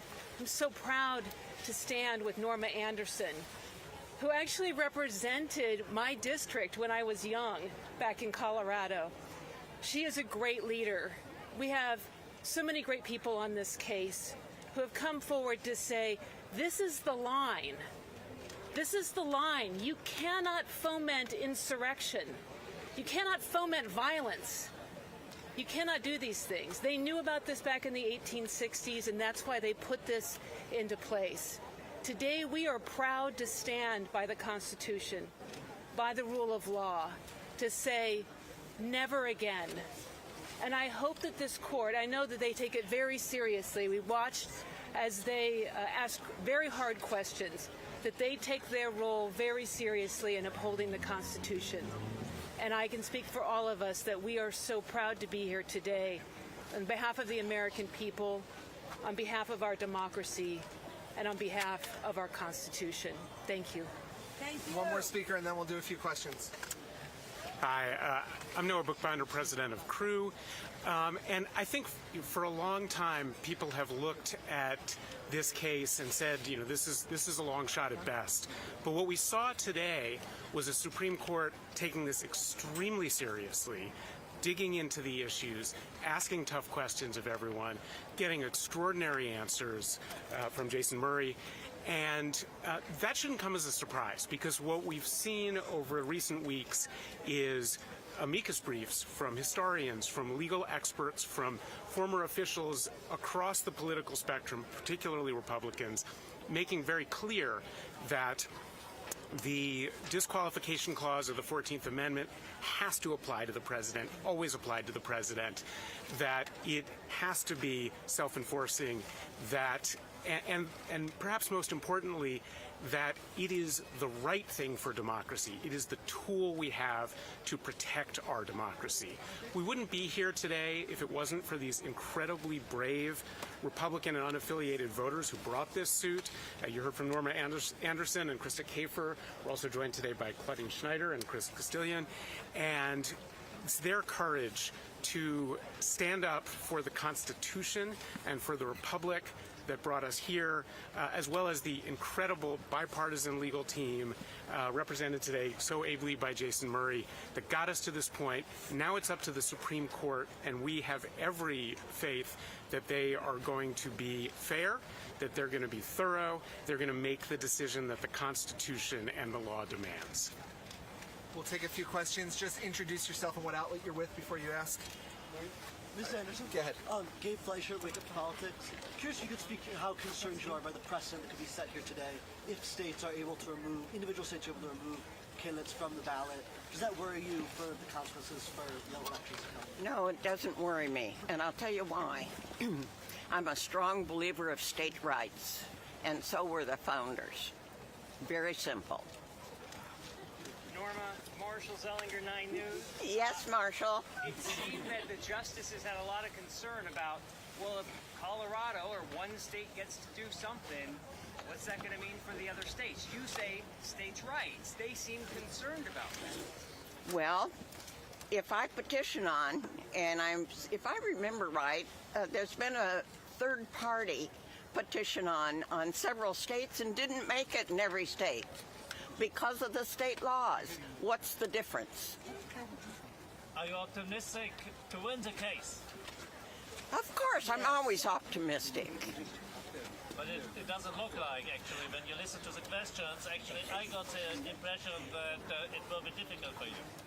I have chaired committees. And of course, it's not sitting in with the Supremes. But you ask a lot of questions so that you learn. Can I follow up on that briefly? Just a moment. I want to follow up on this question. Getting hard questions has been the story of this case. We got an awful lot of hard questions in the Colorado trial court from a judge who ultimately found that President Trump did indeed engage in insurrection. We got an awful lot of hard questions from the Colorado Supreme Court, which ultimately determined that we were right, that President Trump could be excluded from the ballot. You don't do hard things without asking hard questions. And even though we are right on the law, we understand that what we are asking the court to recognize is something extraordinary, which is that for the first time in our nation's history, a major candidate for President of the United States is ineligible for that office under the Constitution. So we fully expected we were going to get difficult questions, but we're confident that when the court looks at the law and digs into the issues, it will realize that we're right and apply the law as it's written. What makes you feel hold on, guys, one at a time. What outlet are you with? We're so proud of you. Here. What if they don't? Well, if they don't, then we, as the rest of the country should do, will abide by the result. But we're confident that they will recognize that we're right on the law. Let's go right here. Mr. Murray, Jake Rosen with CBS News. I'm just wondering, the makeup of the Colorado Supreme Court is different than the court behind you. I'm just wondering how you game that out and what your expectations are in terms of them making a decision and the timeline on that. Well, our expectation is that any judge, regardless of who appointed them, will do their best to apply the law as it's written and not try to achieve any political outcome. And here the law is clear in our favor. Can I ask Norma Anderson?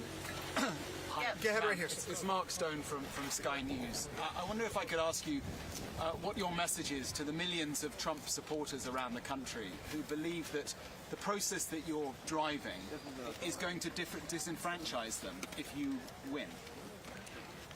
Would they be disenfranchised if he'd been born in Germany? He wouldn't be on the ballot. He committed insurrection, and he should not be on the ballot. It's very simple. There's 4 reasons you can't be on the ballot. And if they truly believe in our democracy, they will accept it.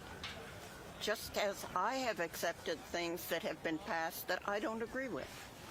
And are you confident that you will win this? I'm always confident. Last one or two. What about you? Can we talk about your confidence? Yes, I'm confident the court's going to apply the law. Sorry, just talk to us. Absolutely, yes. We're confident that as the court continues to dig into the legal issues here, it will see that there is no way to excuse a president who engaged in insurrection from applying the Constitution. There was one over here. Sir, in the... Go ahead. We're not. Last question. What kind of precedent it would set if the court doesn't? You have one. What kind of She precedent has one it would back set there. for the country? Go ahead. NHK, go ahead. Just shout. So, yeah, just a very quick question. What's your reaction to their judgment, and also how was the atmosphere? Can I ask you more in detail? Certainly. Well, the atmosphere was... Oh, I'm sorry. Go ahead. Well, I couldn't hear you very... I think we couldn't hear the question terribly well. Could you speak up, please? Oh, yes. So what's your reaction, and how was the atmosphere inside? What's your reaction, and how was the atmosphere in the court? Well, the court, as usual, was very, very quiet. A few giggles once in a while, but very intense. And I noticed that each and every justice listened very closely. They all paid attention. Not one fell asleep. Isn't that good? I'm kidding. They wouldn't anyhow. But no, it was intense. Lots of questions. In fact, probably more questions than usual. Yeah, that's what I thought. And because they were curious, they want to know what is their duty. Thanks, everybody. If I may something, you know, a lot of foreign media, like from Spain and all over the place, are obviously following this case. What do you think for a second what people around the world may think if judges disqualify a presidential candidate in the U.S.? If they qualify him, then we just have to work very hard to beat him. That's all we could do if that happened. And I know the rest of the world would be very disappointed because I've talked to a few of those reporters. Thank you very much. Thank you, everybody. Thank you. Here's your purse. Come this way. That was great. Stay here for 1 second. And then we will walk out for something. Just a couple. Okay. Right here. Yeah. You guys. Turn around.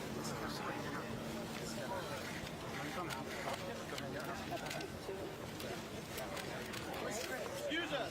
There we are. You have all of us now. Wait. He's part of this. You got Chris. Can you see Chris? All right. I'll spring. There it is. Come closer. Do you want me to take shades off? Yeah.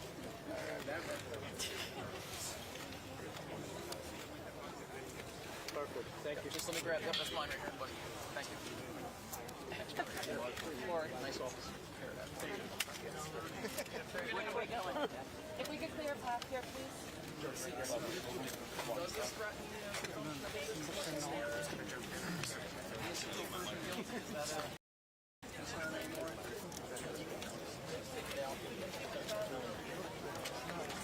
Okay.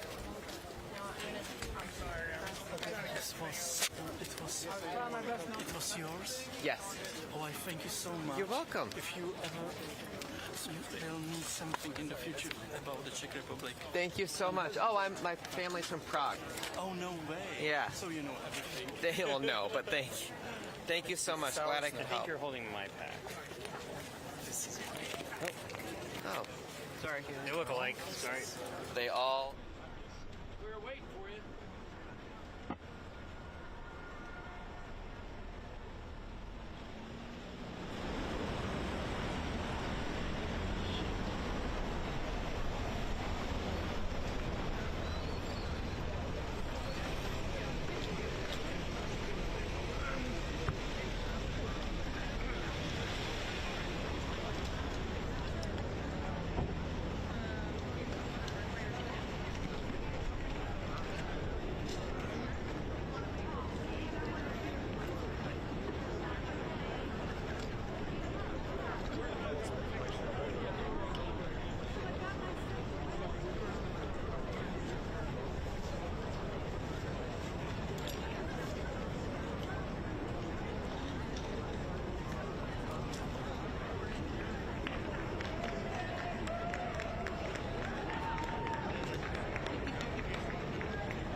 Although we work in politics. Yeah. I want to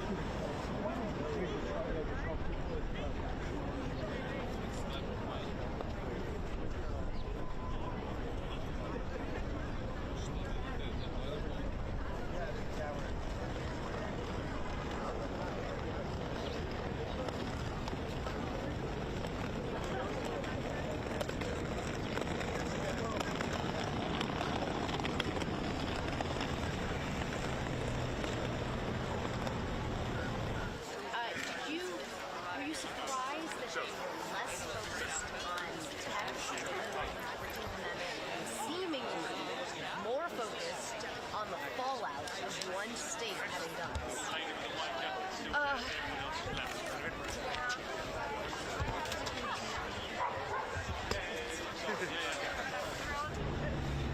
I always feel stupid coming out of those. I always feel great coming out of those.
question. What was it like for you just to be in the courtroom and like witness all this?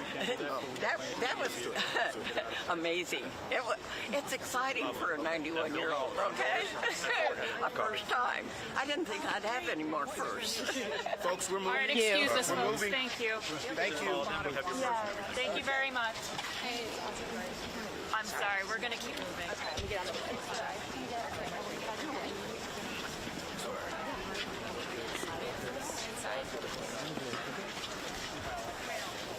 Ms. Anderson, just give us a sense quickly why this is so important to you.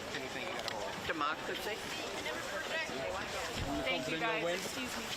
Not pushing near her. Thank you very much. Straight ahead. Street, guys.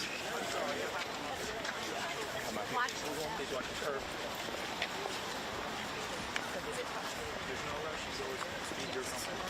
Okay, thank you. I do. Yes. Okay. Guys, can we bring the Good trip to DC, Norma? They're going to inside. Yeah. The Methodist building.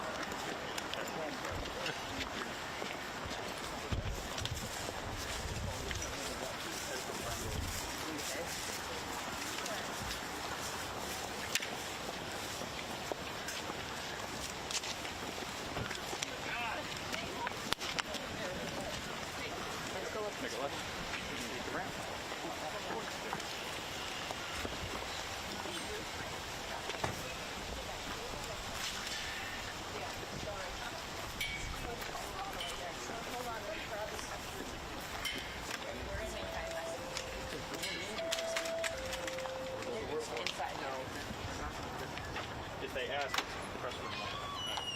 Bob wasn't there. Christmas. We got to grab our camera.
like success stories.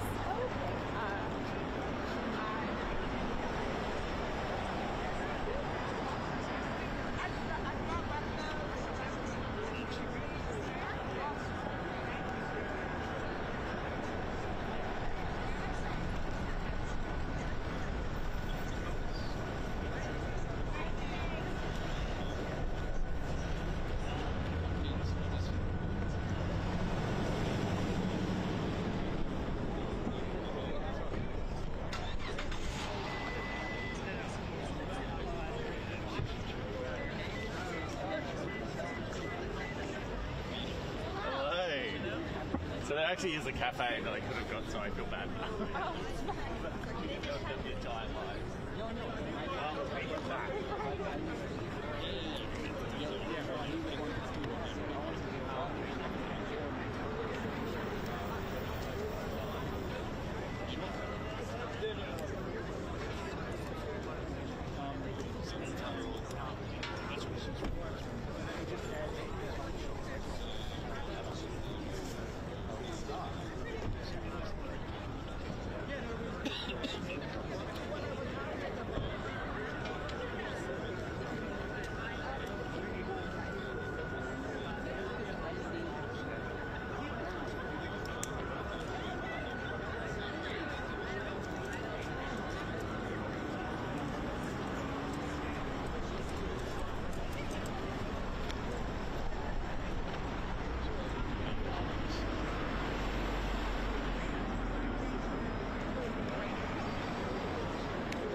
I gotta go in and edit.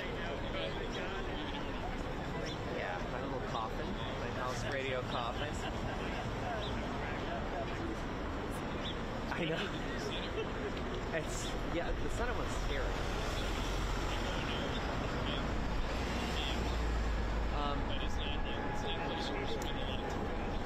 My personal phone fell out of my pocket in a puddle, and some good Samaritan propped it up on the tree as I was scrambling, and then all of a sudden I saw my own, I was calling from my work phone, and I saw my face popping up on a phone on a tree. I had my work phone, so I was calling my personal. Alright, I'm giving this back to you. Can you pass this?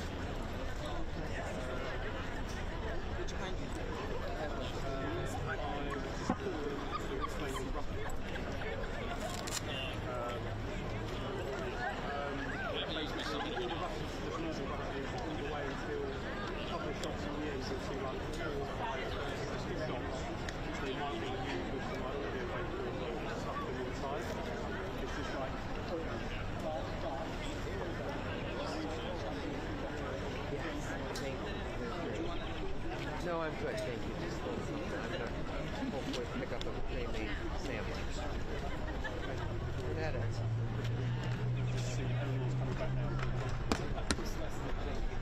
Alright. Do me a favor. If you took any like beauty shots or on your phone or anything that looks that's long, horizontal that I can use to just send it to you. I got the one you sent of the fast forward.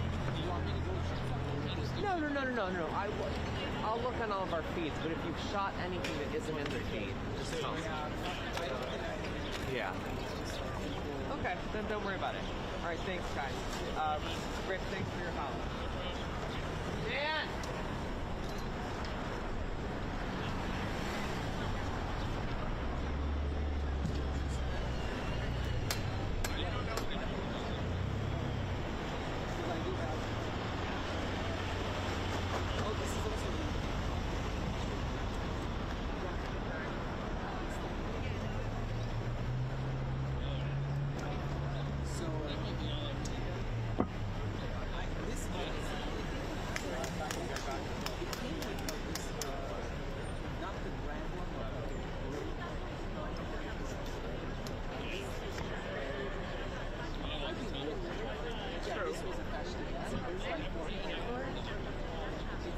I think it's like Walmart. I got it from but I found it.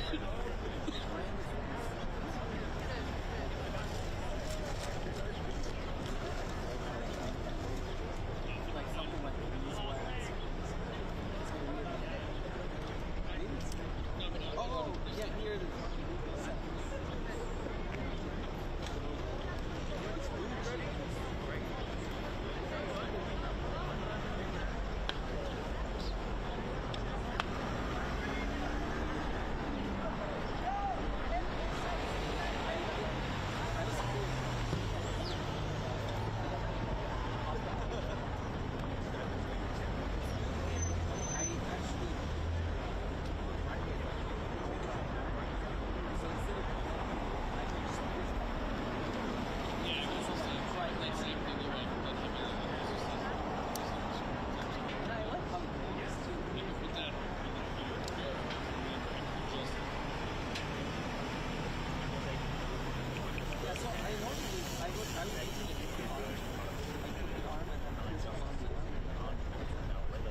But I also figured because this is so small,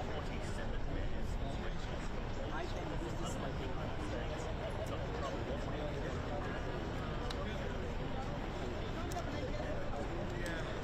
so in addition to like putting it on this small I put this on here.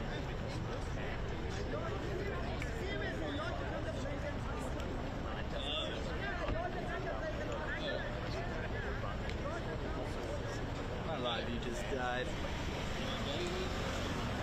Maybe we'll see. I'm trying to reach out to Nick and Mark for a debrief. Would you be willing to do the Sherman debrief? I mean, I could ask the questions if you want me to stick around.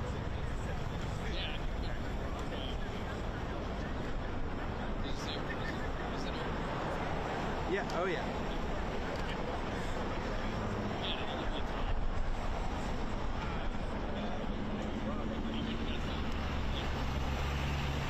Great.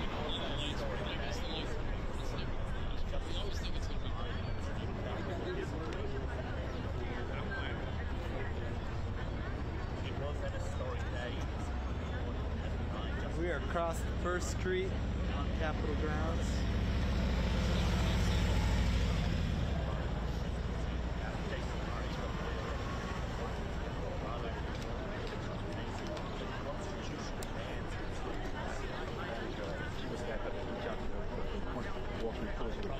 Let me remind you of the President wants to go back.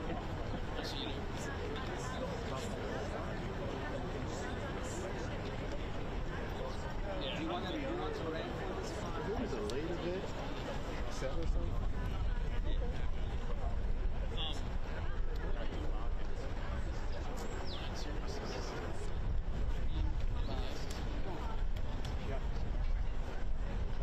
Right, so I think we need to see a bit of Supreme Court. Who?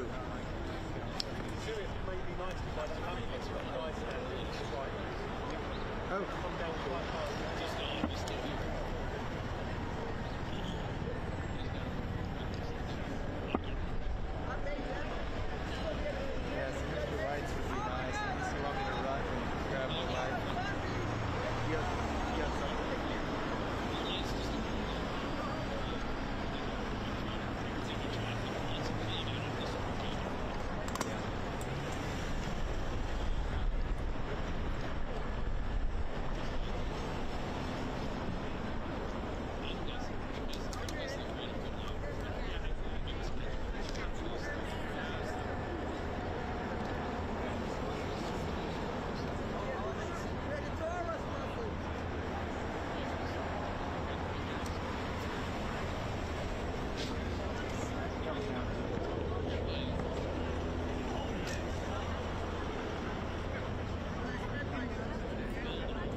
Right, just have a mount. That's good. Mark's on his way. Yep. On the way.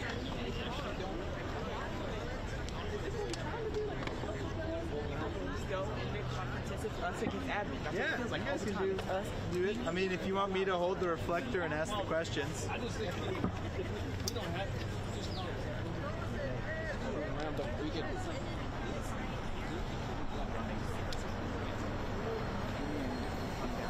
Give it a shot. Yeah, you can try.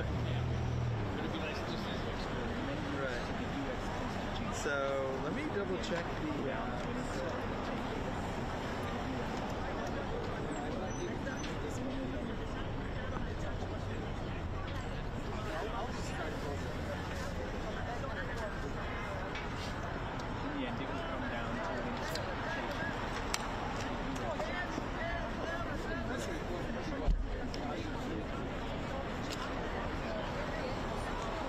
Alright.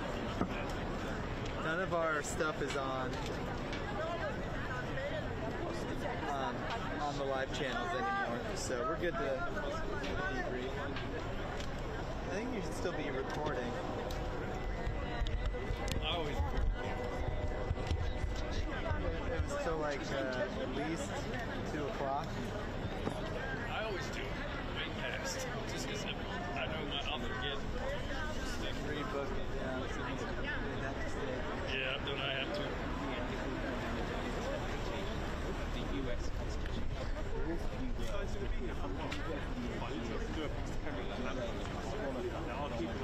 Thank you very much. Got to do some work.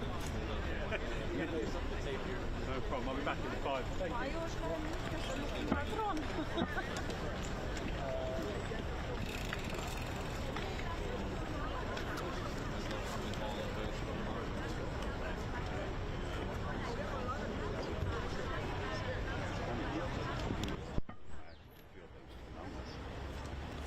That's what I wanted to check, see if the debrief I got it. I don't know when my live view died, hopefully. So where do you want Mark? If I'm Mark, where do you want him? I can move, right? Then I don't. No, yeah. We're all off the live channels, so we're good. We're good to go.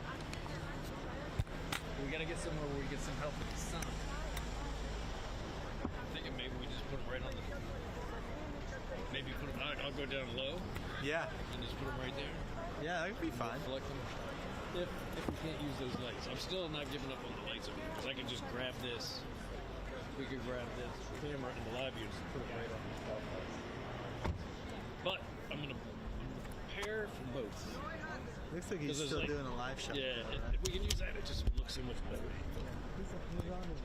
I'll set this up so we can use this whenever he gets here, if we have to do it.